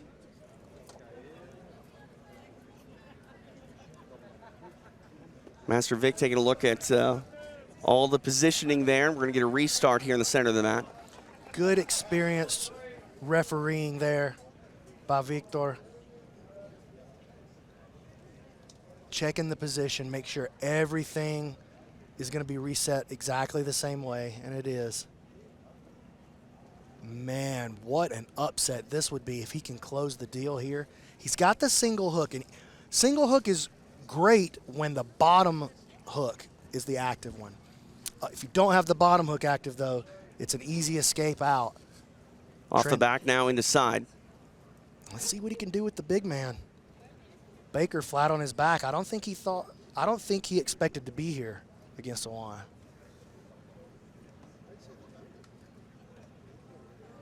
Scooching up to that north-south position is Awan. Look at the big man invert. Hey, look at this Darce attempt. Peruvian necktie, maybe? Switching out to the front headlock, and he ends up on his back for it. Just a little bit overzealous, and now you got Baker back on top.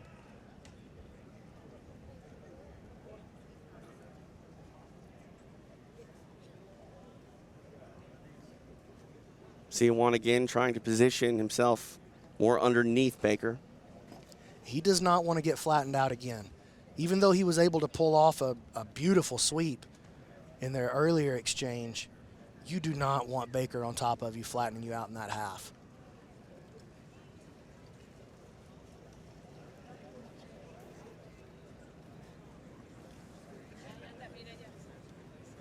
Awan doing a good job staying on his side. Baker, quick retreat to try to reset the position, maybe catch him off guard, but right back into the same spot again. Baker drops that head, looking to lower pressure against the knee shield. Kimura lock attempt, and now the deep half again. Maybe knee bar attempt here for Baker? Maybe so. Awan holding on to the leg. Baker's going to need to swing that right leg out and around to attack this knee bar. Figure fouring the legs is Awan, and he has a hold of that right leg of Baker. This is going to be a toe hold attempt. Oh, man, this is a tough spot. You got a guy that big attacking your feet. That is scary.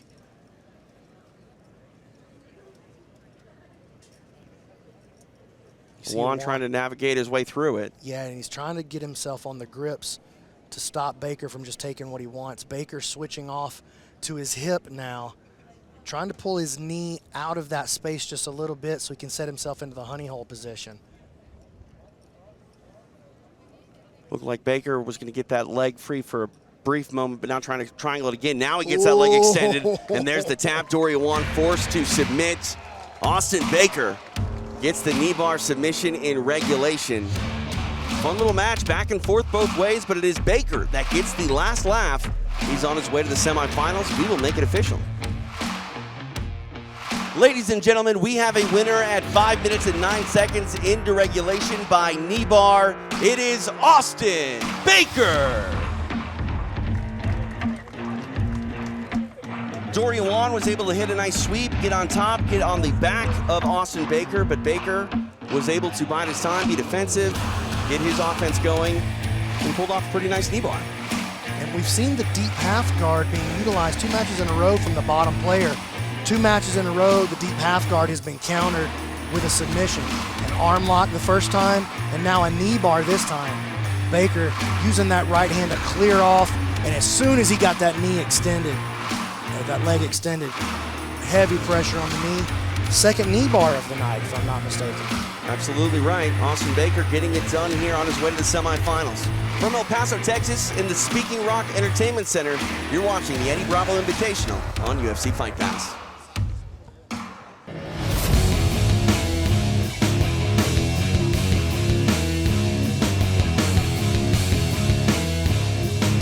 Our quarterfinal round continues here in El Paso. Please welcome back to the mat, representing Ronin Jitsu, it is Vitor Perez.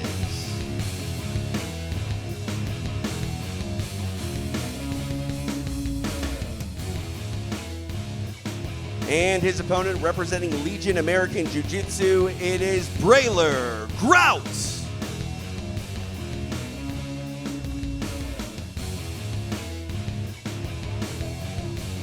Your referee will be Master Vic, Victor Davila. Final quarterfinal of the evening about to get underway. It is Vitor Perez taking on Brailer Grout. Grout coming forward, trying to grab a hold of the head of Perez. Perez foot sweep attempt to counter, and he goes into his Imanari roll again. Oh, man, a triangle choke. Not a triangle now here. This is big trouble. He's going to finish that. Maybe going to try to break it off to attack that arm as well. Trying to get a hold of it here is Perez. The smallest competitor in our bracket, turning out to be a real submission artist. Attacking this arm. The choke is not quite there. You can see a little bit of space on it between the right knee. Oh, he's stretching the arm out. He's going to get it. There's the arm. Grout goes belly down, force a tap. Vitor Perez, small in stature, but pulling off big things here in El Paso. He gets the submission, and he's on his way to the semis to take on Big Austin Baker. The drama that is starting to mount here. Wow, let's make it official. Ladies and gentlemen, we have a winner via submission by triangle armbar at 46 seconds into regulation. Now on his way to the semifinals, it is Vitor Perez. You mentioned the size, Brandon McCaffrey. He might be small, but he's doing big things here in El Paso. That was a beautiful, beautiful play.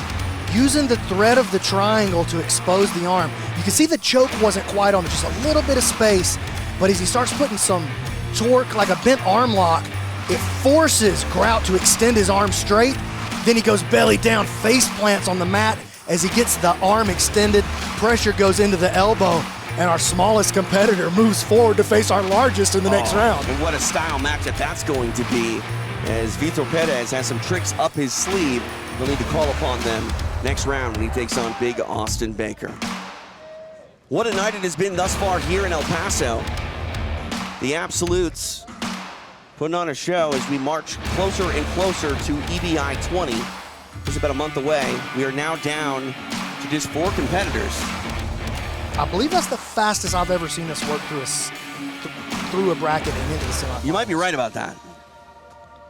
It says a lot here about the action and how it's progressed in El Paso. I believe we'll take a look at the bracket here in a moment. On the left side, Andre Porfirio. A lot of people thought he would be in this position in the semifinals. He will meet Mario Gonzalez. That's a semifinal on the left side. On the right, you got David versus Goliath. Big Austin Baker, the biggest man in the field, taking on the smallest man in Vitor Perez. It will be a fun one. Semifinals headed later this evening from El Paso. Right here on UFC Fight Pass, this is the EBI US Open Qualifier.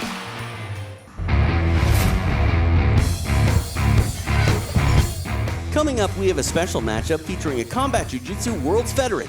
When 10th Planet Jacksonville product Chris Crawford steps up to take on Alex El Coyote Gonzalez, representing the Lab MMA. Coming up next, it's Chris Crawford versus El Coyote Alex Gonzalez. This is the EBI US Open Qualifier. Ladies and gentlemen, it is now time for a special match to be tested under EBI rules. Please welcome to the mat, representing 10th Planet Jacksonville, it is Chris Crawford.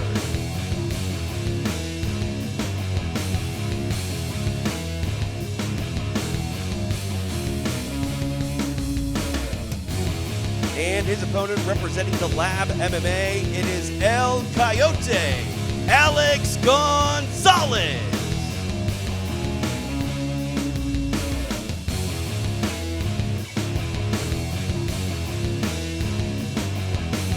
Your referee for this special match is Master Victor Davila. Special matchup, 10th Planet Jacksonville product Chris Crawford taking on Alex Gonzalez. TJ DeSantis, Brandon McCatherine, appreciate you joining us on UFC Fight Pass tonight for the EBI 20 US Open Qualifier. Crawford takes a seat. We've been watching these big boys duel it out in the bracket. Well, now we're going to see some fast and furious action from Chris Crawford, the Flying Squirrel, versus El Coyote. Wasn't it just a squirrel and you added the flying part? Isn't that something like that? Yeah, maybe. I think so. I'm going to go with that. Maybe. But I saw him earlier, and he said, it's me, the Flying Squirrel. So it's official. Stuck. It's official. I like it. The Flying Squirrel versus El Coyote. Yeah, that's right. I like it. Good short game for both guys, too. Crawford, a very good leg lock. He's a very good all-around player. Ooh, look at this, biting the heel early. Crawford able to get it back. Yeah, he's not having that. With no control over the knee line, that's very, very hard to finish. But you can use that bite on the heel to pull yourself into a good leg position. But you don't see it play out that way nearly as often as having the position first.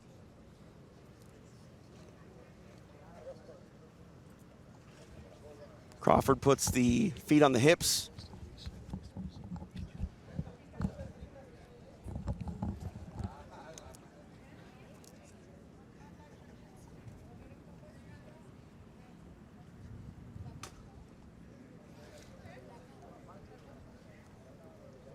Z-guard for Crawford. He looks to get the underhook on the left side. We got this special match happening between the rounds of the bracket. We wanted to bring you guys some exciting fighters, and we wanted to showcase some of these smaller guys. They move fast, action-packed,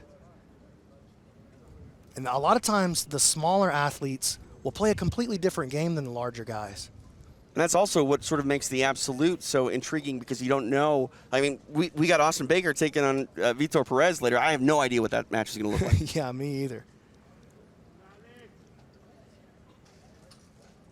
El Coyote approaching the guard carefully. You see Crawford take his left foot and put it onto the hip, keeping the distance managed for himself. He doesn't want to get too close without it being on his terms. Just past 2.5 minutes down here in regulation. This match has sort of been in this pattern thus far, with Coyote not really engaging too much, trying to grab a hold of that left leg, though, of Crawford.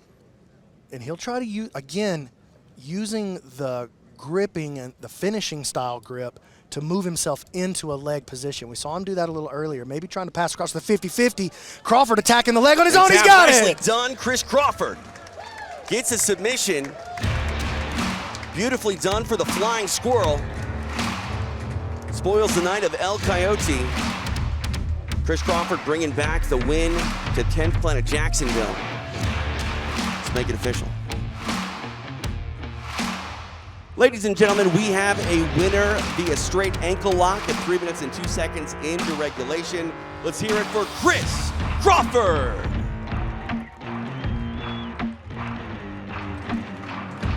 Fun special match. Great performance there by Chris Crawford. The Flying Squirrel flies here in El Paso.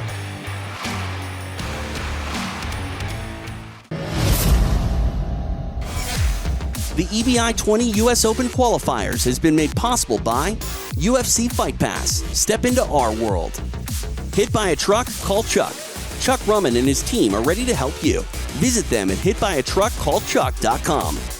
Master Vic Podcast TV, creating content inside the content. Right Drive, the only way to drive. Bud Light, brewed in Texas. Represent, it's your life. Represent accordingly. Visit them at representltd.com. The all-new podcast, Look Into It, with Eddie Bravo. El Paso Doctors of Chiropractic. It's your life. Live it in health. Official chiropractor. Cartel de Santa. Lapa Lapa, the best seafood in town. Revive Mobile Health, official ambulance provider. Biometrics, better health and body through science. Smile. Once you see it, it's too late. Only in theaters September 30th. And the official venue for tonight's proceedings, the Speaking Rock Entertainment Center, located in beautiful El Paso, Texas.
I can't believe I won.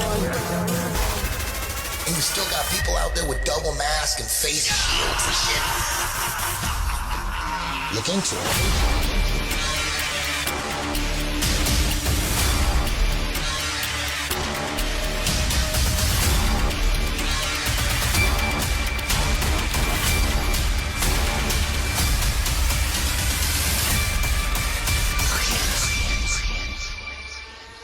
You can tell it's real because it looks so fake.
Do you want a new car, but your credit is a mess?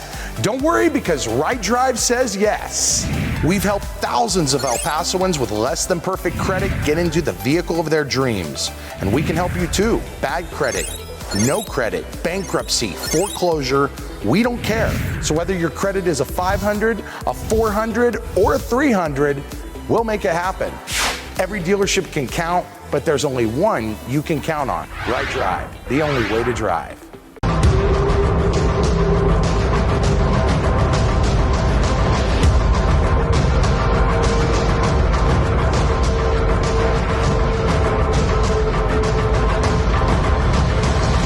Let the professionals at Biometrics optimize your health through science.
When you open a crisp, cold Bud Light, you hear the sounds of summer.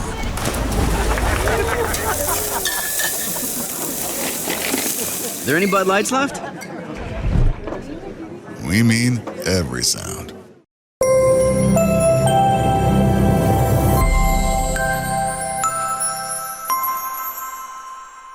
Chiropractic is important for everybody. We can see anyone from infants to elderly, to middle-aged, sports. Here at El Paso Doctors of Chiropractic, we offer chiropractic care, massage therapy, physical medicine, acupuncture. We offer weight loss treatment programs and pain management. I started my office 15 years ago. I had one employee, it was my mom. She was my office manager. I was in a 1,200 square foot building at the El Paso Orthopedic. I was able to share my chiropractic knowledge and acupuncture with the orthopedic group and treat their patients. Now I've grown to a 5,000 square foot building. I have 13 employees, and we're still going strong.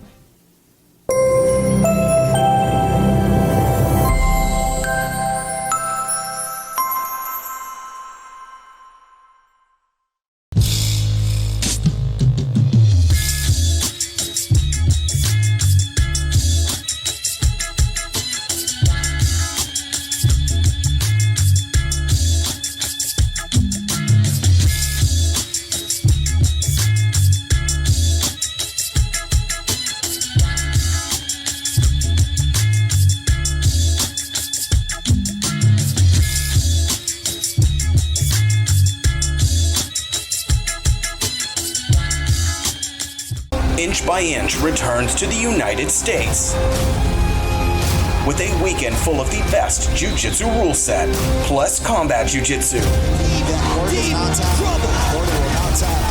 Get ready for EBI 20, The Absolutes, featuring Kyle Bame, Nick Rodriguez, and more, competing for a $50,000 grand prize. Who will be the next EBI Absolute Champion Superstar? Plus Medusa 3, featuring Medusa champion Fatima Klein. Quit. I'm the tap coach. Disgusting, Nebar. This is very deep. There it is. Fatima Klein captures strawweight gold here at Medusa. Who looks to become champion in both rule sets. And many more. From Speaking Rock Entertainment Center in El Paso, Texas, it's EBI 20, The Absolutes, and Medusa 3, live and exclusive on UFC Fight Pass.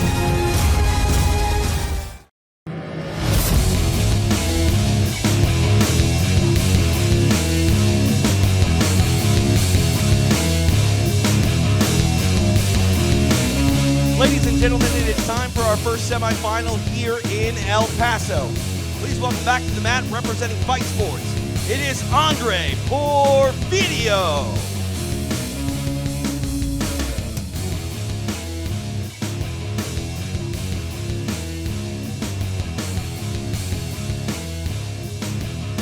And his opponent representing the Barracks, it is Mario Gonzalez.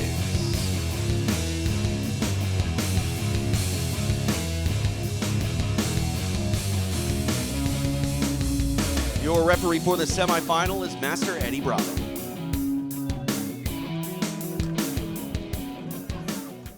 First semifinal underway. Andre Portofirio taking on Mario Gonzalez. And we see Portofirio stick with his strategy, pull guard right away. He's been able to capitalize on that 2 times so far, very quickly. Okay, look at this. This is his position. He likes when you try the double underpass on him. But he's using that to get around to the leg. There's a tap. Wow, it is done. Just like that, Andre Portofirio is moving on to the finals.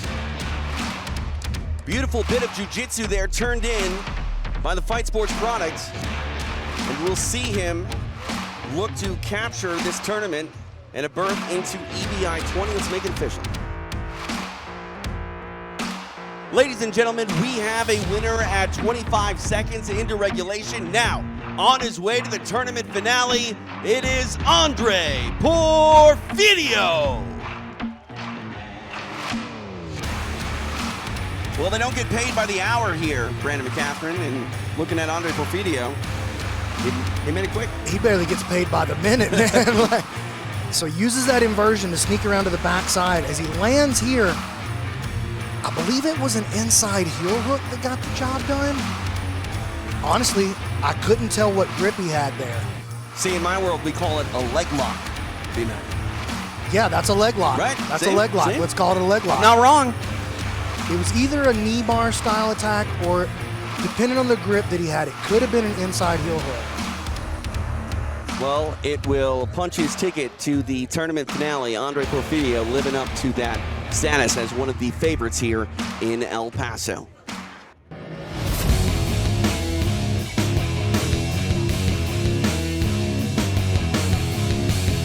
Ladies and gentlemen, it is time for our second semifinal of the evening. Please welcome back to the mat, representing Seoul BJJ, it is Austin Baker.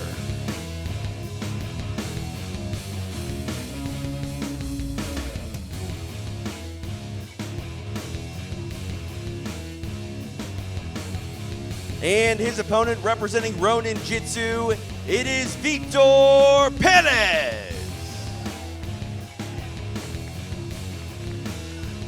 Your referee for the semifinal is Master Eddie Bravo. Well, here it is, the matchup we've been waiting for.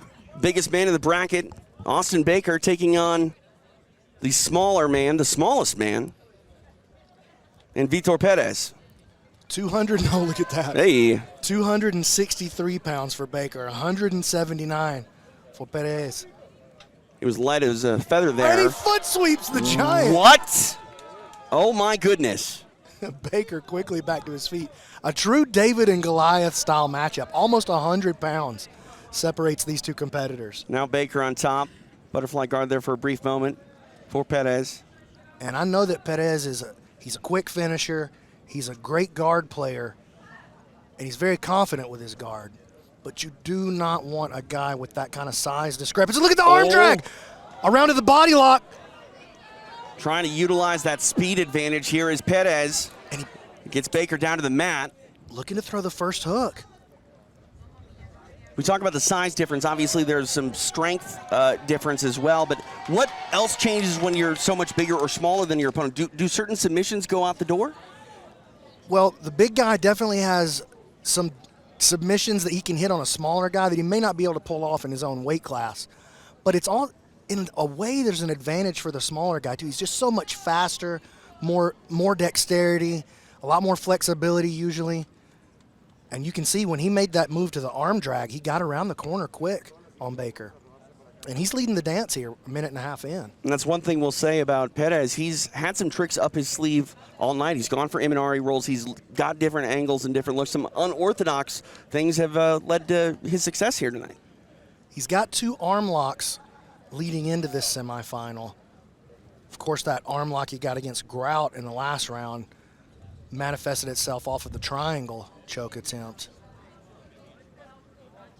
And he's going to take his time here, trying to cook Baker, trying to just find a way to get the position that he wants. He's taking his time. He wants the first hook. Baker not really wearing any of the weight. Trying to climb the body. He'll have to turn and go top position. Seatbelt around the back. Thinking about an arm triangle on the big guy. Vitor Perez trying to wrap up a spot in the finale with his arm triangle on Austin Baker. 2.5 minutes down here in regulation. And Baker able to turn and face the arm triangle. That helps him to get his arm free from that position. When you attempt the arm triangle, if you really want to have that powerful strangling finish, you want the guy looking away from the direction of the arm triangle attempt. But how about this? The mount from the smaller athlete. Baker, hands on the hips. Look at the power of this athlete. He will not be denied there. Austin Baker able to push himself free, and now he's standing over Perez. But he's not putting his weight down on him just yet. Perez doing a good job keeping him framed out, over underpass, and there you go. That's that kind of dexterity and flexibility, movement ability, not something you usually see from the larger competitors. Perez able to use that to his advantage. He lays back, and we've seen his comfortability with his guard a couple of times. Threw you for a loop a little earlier. Threw his opponent for a loop, I thought he was too. hurt, yeah. No, it's funny looking at Perez, you know, the way that he's approached this. He's actually bullied the bigger man a little bit, pushing him, trying to make opportunities and utilize that speed. And Baker not too frustrated yet, but you know, you wouldn't expect the smaller man to be leading the dance like he is here in Perez. Baker changes levels, going to try to pass from his knees. Much easier to put weight on him, but you can see the way that Perez uses his right knee as a shield. He's got that high knee shield up on the shoulder.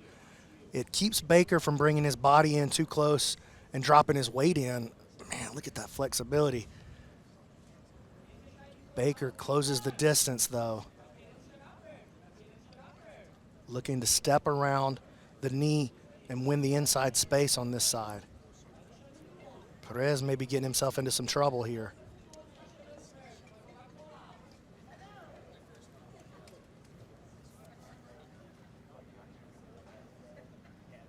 Baker has him flattened out, and he's got the weight down on him.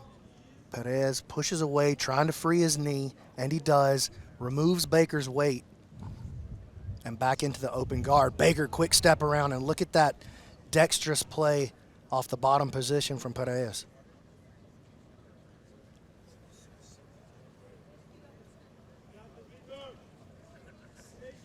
Underneath. Wanted to slide into a leg locking position. Baker with that hard knee up the middle. Again, winning the inside space is Perez. And as Baker moves to the north-south, Perez inverts and uses that opportunity to distribute the weight off of him and find himself back in this knee shield guard. We are past the halfway point, 4.5 left in regulation. Baker driving that knee heavy. And here comes the deep half guard. We saw the knee bar counter, and here he's going to make the same play again. This could be big, big trouble for Perez. And with an athlete with this much power and size discrepancy over you, this could be a devastating submission if Baker is able to make the move towards it. The figure four is saving Perez right now. This is the exact same play that Baker made in his, I think in his last round. Yeah, it was his last round against Dory. Now switching. Oh, gonna go for this Texas Cloverleaf. Done. Austin Baker able to survive the speed factor and just aggression of the much smaller Vitor Perez, and he's able to wrap up a submission in regulation on his way to the final. Ladies and gentlemen, we have a winner via Texas Cloverleaf at 6 minutes and 14 seconds. Now on his way to the tournament finale, it is Austin Baker. Fitting, Texas Cloverleaf, El Paso, Texas. Austin Baker on his way to the finale. Yeah, and that's a move that a lot of times you won't see that work within your own weight class. You do see that play from time to time. Watch this movement here.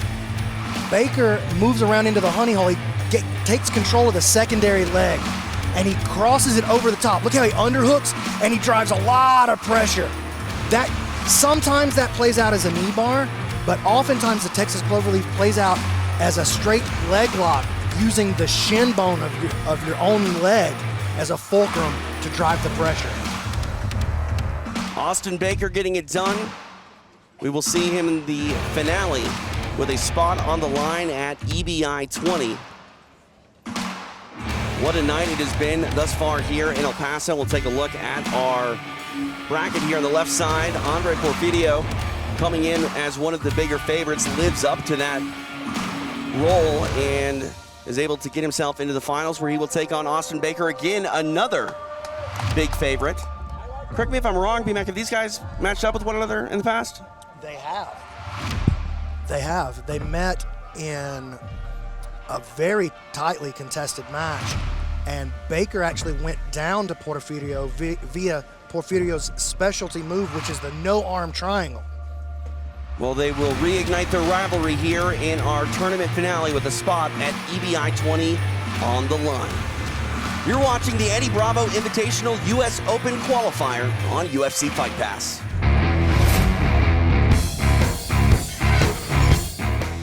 Coming up next will be a special matchup here in El Paso, when local star Francisco De Leon, representing Gracie Baja El Paso, takes on Matt Paul, a 10th Planet Black Belt representing 10th Planet Littleton. Coming up next, it's De Leon versus Paul.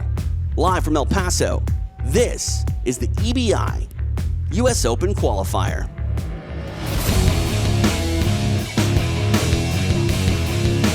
Ladies and gentlemen, it is time for a special matchup here in El Paso. Please welcome to the mat, representing Gracie Baja in El Paso, it is Francisco De Leon.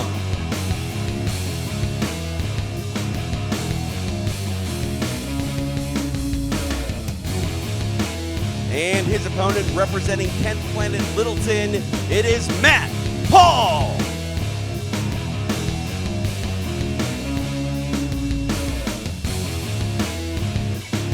Your referee for this special match is Master Victor Davila. Special matchup here before we get to our tournament finale. It is the El Paso native and Gracie Baja product Francisco De Leon taking on 10th Planet product Matt Paul. TJ DeSantis, Brandon McCatherine, live tonight at the Speaking Rock Entertainment Center in El Paso, Texas. Call him Monster Matt Paul. You can see why. He's a big, powerful athlete. De Leon pulling guard right away, and he ends up on the top position, using the thread of the legs to sweep and push Paul to his back. We can't speak highly enough about our weekend here in El Paso at the Speaking Rock Entertainment Center. Francisco De Leon, an El Paso native, really trying to give his hometown crowd something to cheer for. And they've had a lot to cheer for this weekend here, B-Mac. They have. There's been so much good action. And here tonight, we've gone through this bracket. I really think this is probably the fastest we've ever worked through a bracket. I mean, we've been on the air for 2 hours and 15 minutes or so, give or take. And, besides this, we got a tournament finale. That's it. It's all submissions so far. Which is the point. Submission only, right? Beautiful. De Leon pulls guard. Matt Paul standing over him, wants to enter, takes that inside leg position. He's gripping on the toe like he might be thinking about a rolling toe hold.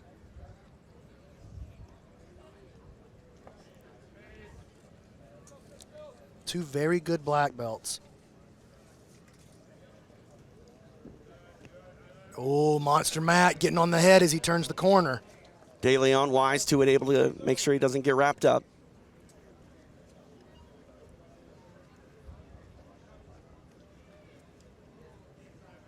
And look at the way Matt controls the toes of the left foot.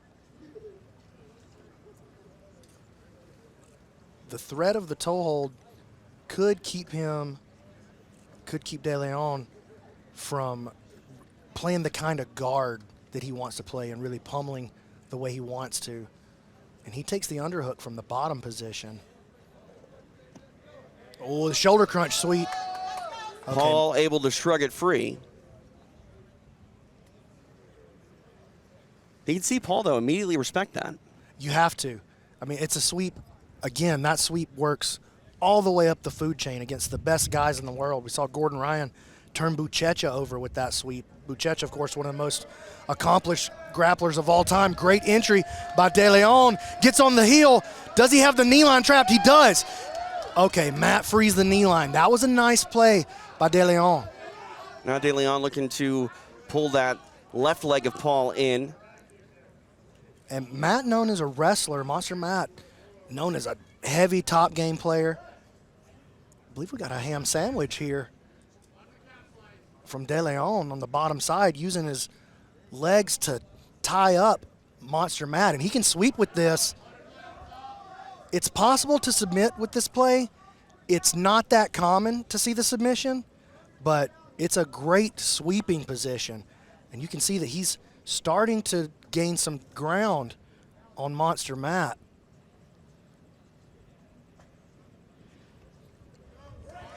Tries to use it to expose the other leg. Matt very aware of what's going on. And even though Matt very comfortable with the top game, he's showing himself to be very comfortable in this bottom position as well.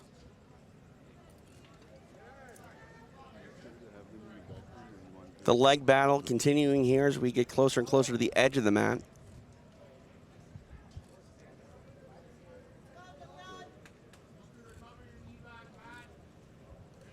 And Matt uses that opportunity to come up on top.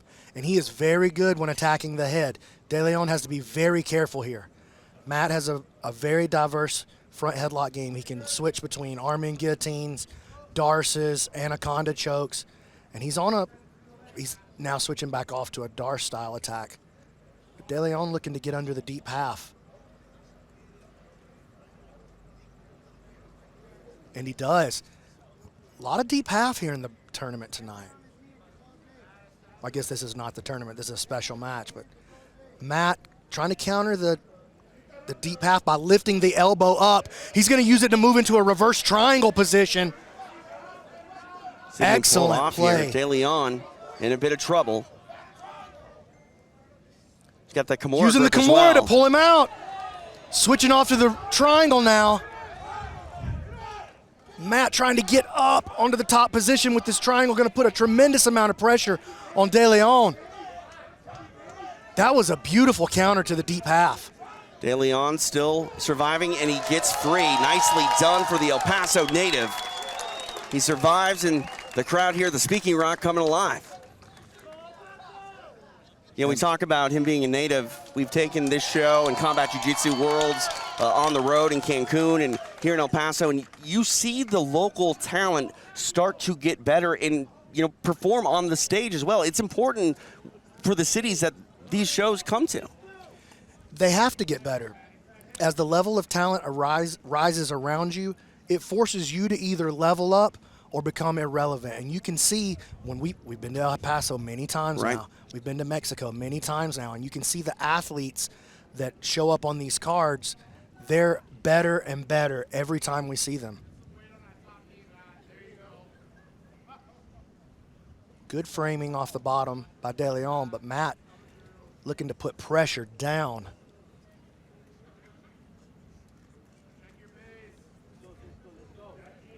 Four minutes left here in regulation.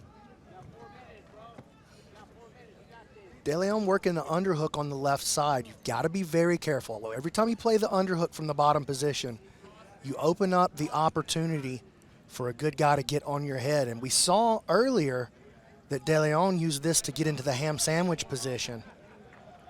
When you do attack the head, if you bring your weight forward as the offensive player, it leaves your hips light behind you.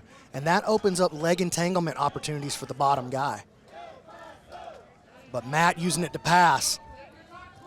Ooh, he's going to lock up this Darce, maybe even thinking about a Japanese necktie. Gable grip, vicing down on the back of the neck, looking to bend the spine of De Leon. What does De Leon need to do to get out of danger here? He's got to make sure he can keep his spine straight.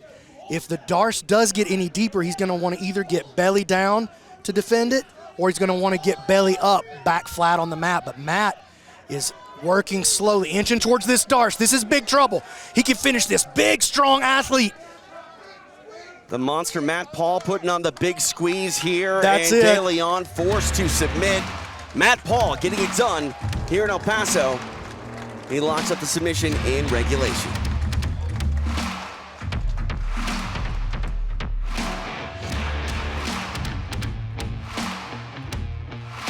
Ladies and gentlemen, we have a winner via Darce at 7 minutes and 10 seconds in regulation. Let's hear it for Matt, the Monster Paul. Matt Paul proves to be the monster that he is, wrapping up that Darce, getting the submission over De Leon here in regulation. Matt played a beautiful game the entire match. You can see here, he uses that overhook and the compression on the back of the neck to bend the spine of De Leon, and then he punches deeper. Look, he punches deeper with that right hand, setting in the figure 4 grip and just inching his way deeper and deeper. And when you've got a special athlete like Monster Matt Paul on top of you, crunching down on one of his specialty moves, you are not long for this world. De Leon forced to tap to the outstanding work of Monster Matt Paul. Well-deserved victory for the 10th Planet product in Matt Paul. He gets his hand raised here in El Paso tonight at the EBI US Open Qualifier. You're watching on UFC Fight Pass.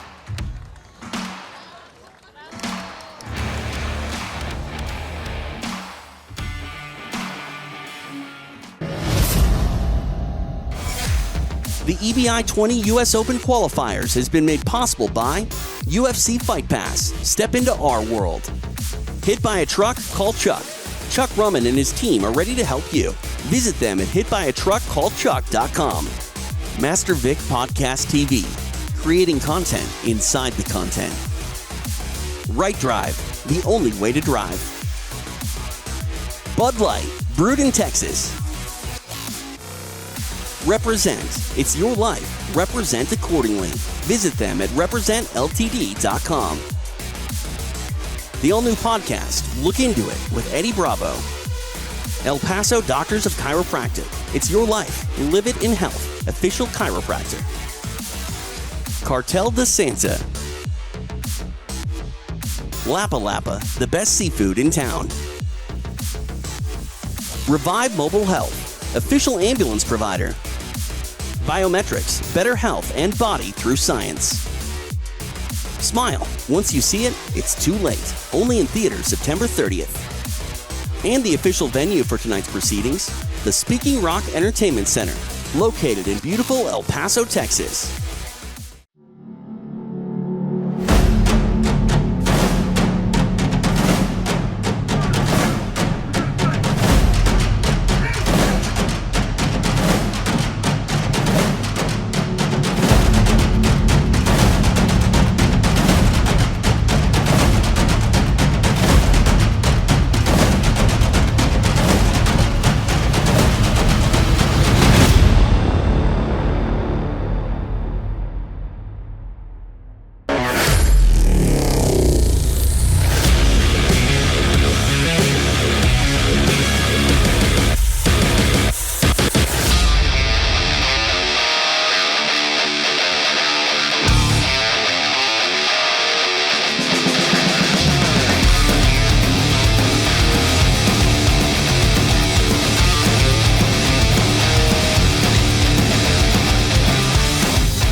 I can't believe I won. And you still got people out there with double masks and face shields and shit. Look into it.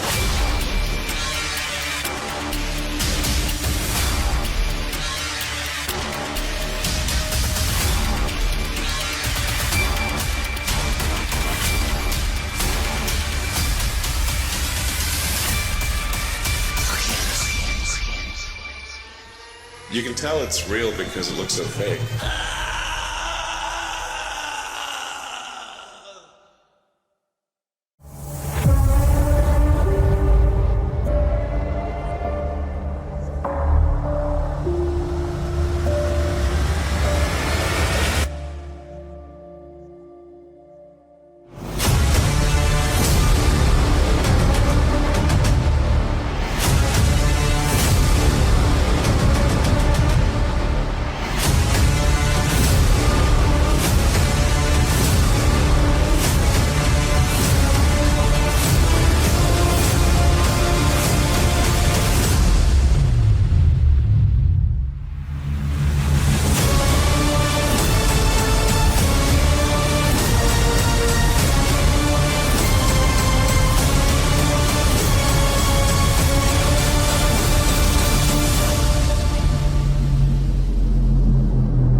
Do you want a new car, but your credit is a mess?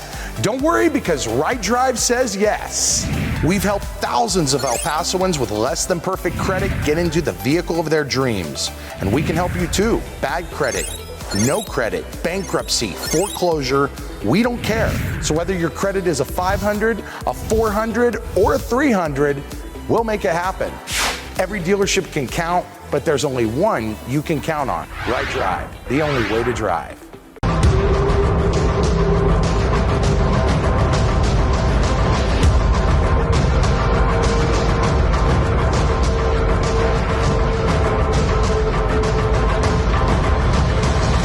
Let the professionals at Biometrics optimize your health through science.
When you open a crisp, cold Bud Light, you hear the sounds of summer.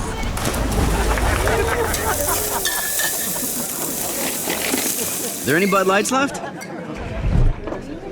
We mean every sound.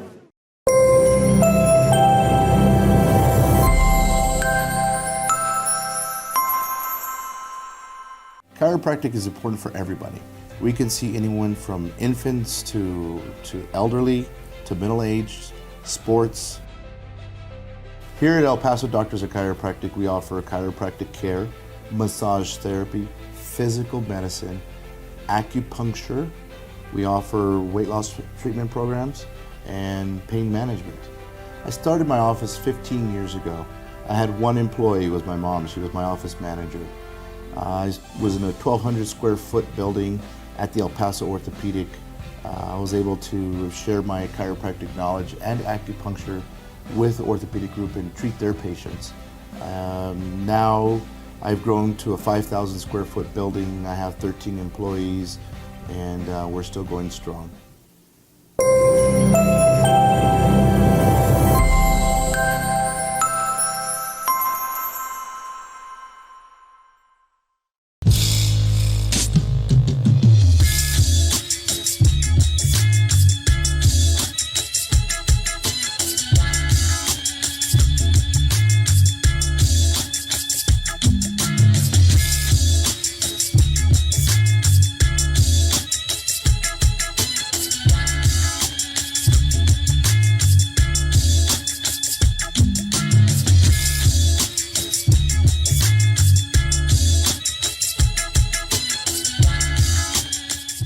Inch by Inch returns to the United States with a weekend full of the best jiu-jitsu rule set, plus combat jiu-jitsu.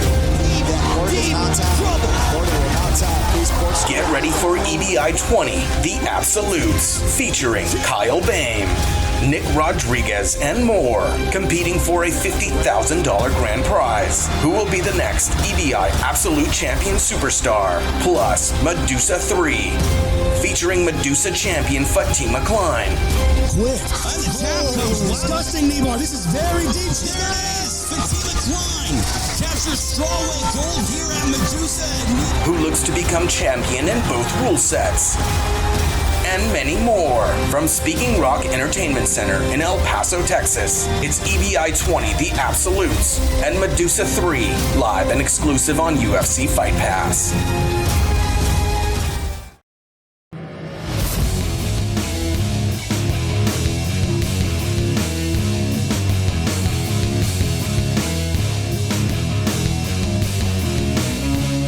Ladies and gentlemen, the time has arrived as this is our tournament finale. The winner of this match will gain entry to the Eddie Bravo Invitational 20 right here in El Paso, Texas. Please welcome back to the mat, representing Fight Sports, it is Andre Portofirio.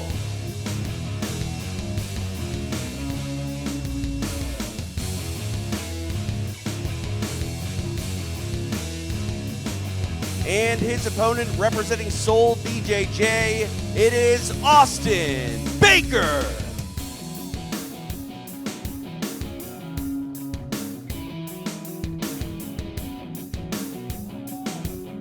The referee for this tournament finale will be Master Eddie Bravo.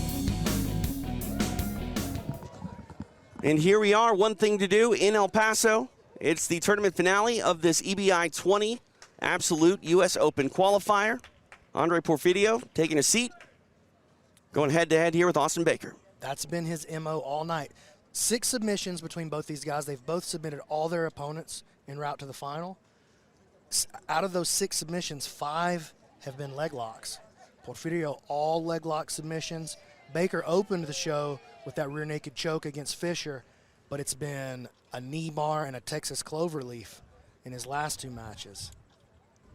Big size difference between these two guys, too. 263 pounds for Baker, 206 pounds for Portofirio. And that's an entire weight class. Yeah, Plus. it's over 50 pounds. That's several weight classes. I mean, that's light heavyweight to heavyweight in MMA. These guys have met before under a points rule set, and Portofirio got the win using his specialty move, which is a no-arm triangle. I was asking him about it before the show, and I made him break it down for me. I've seen him hit it several times, both gi and no gi, and that's what he finished Baker with. It's a very specialized move, very rare, and if Baker tries to get into double underpassing, I fully expect that we'll see Portofirio get into that again, but he's attacking the leg to open the show right now. On that right leg of He got Baker. The outside heel hook position. Okay, that was scary for a second. Not out of the water yet, though, is Baker. Oh, Aoki lock. We've seen the Aoki lock already 2 times tonight.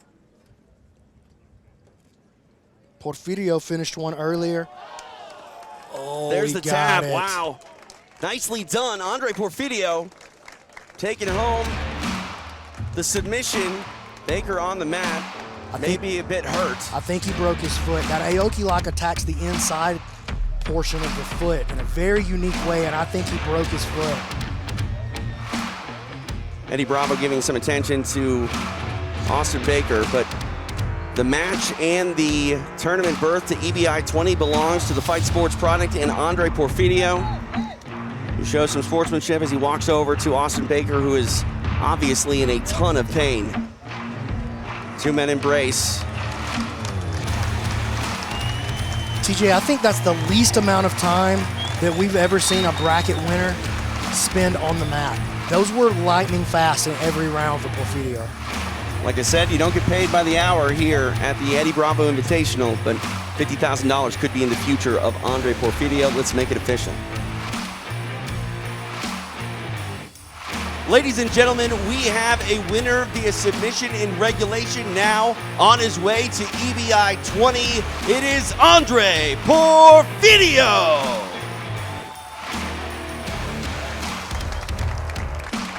What a night for Andre Portofirio. Came in as one of the big tournament favorites. And Brandon, he lived up to just that. Made lightning quick work. And you can see here, he goes with that old school figure 4 style grip, and the heel slips on Baker. Let's see if we can get a good look at this.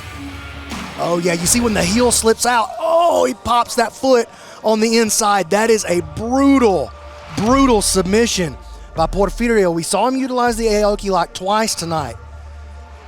All leg lock submissions in every round. Portofirio is moving on to EBI 20.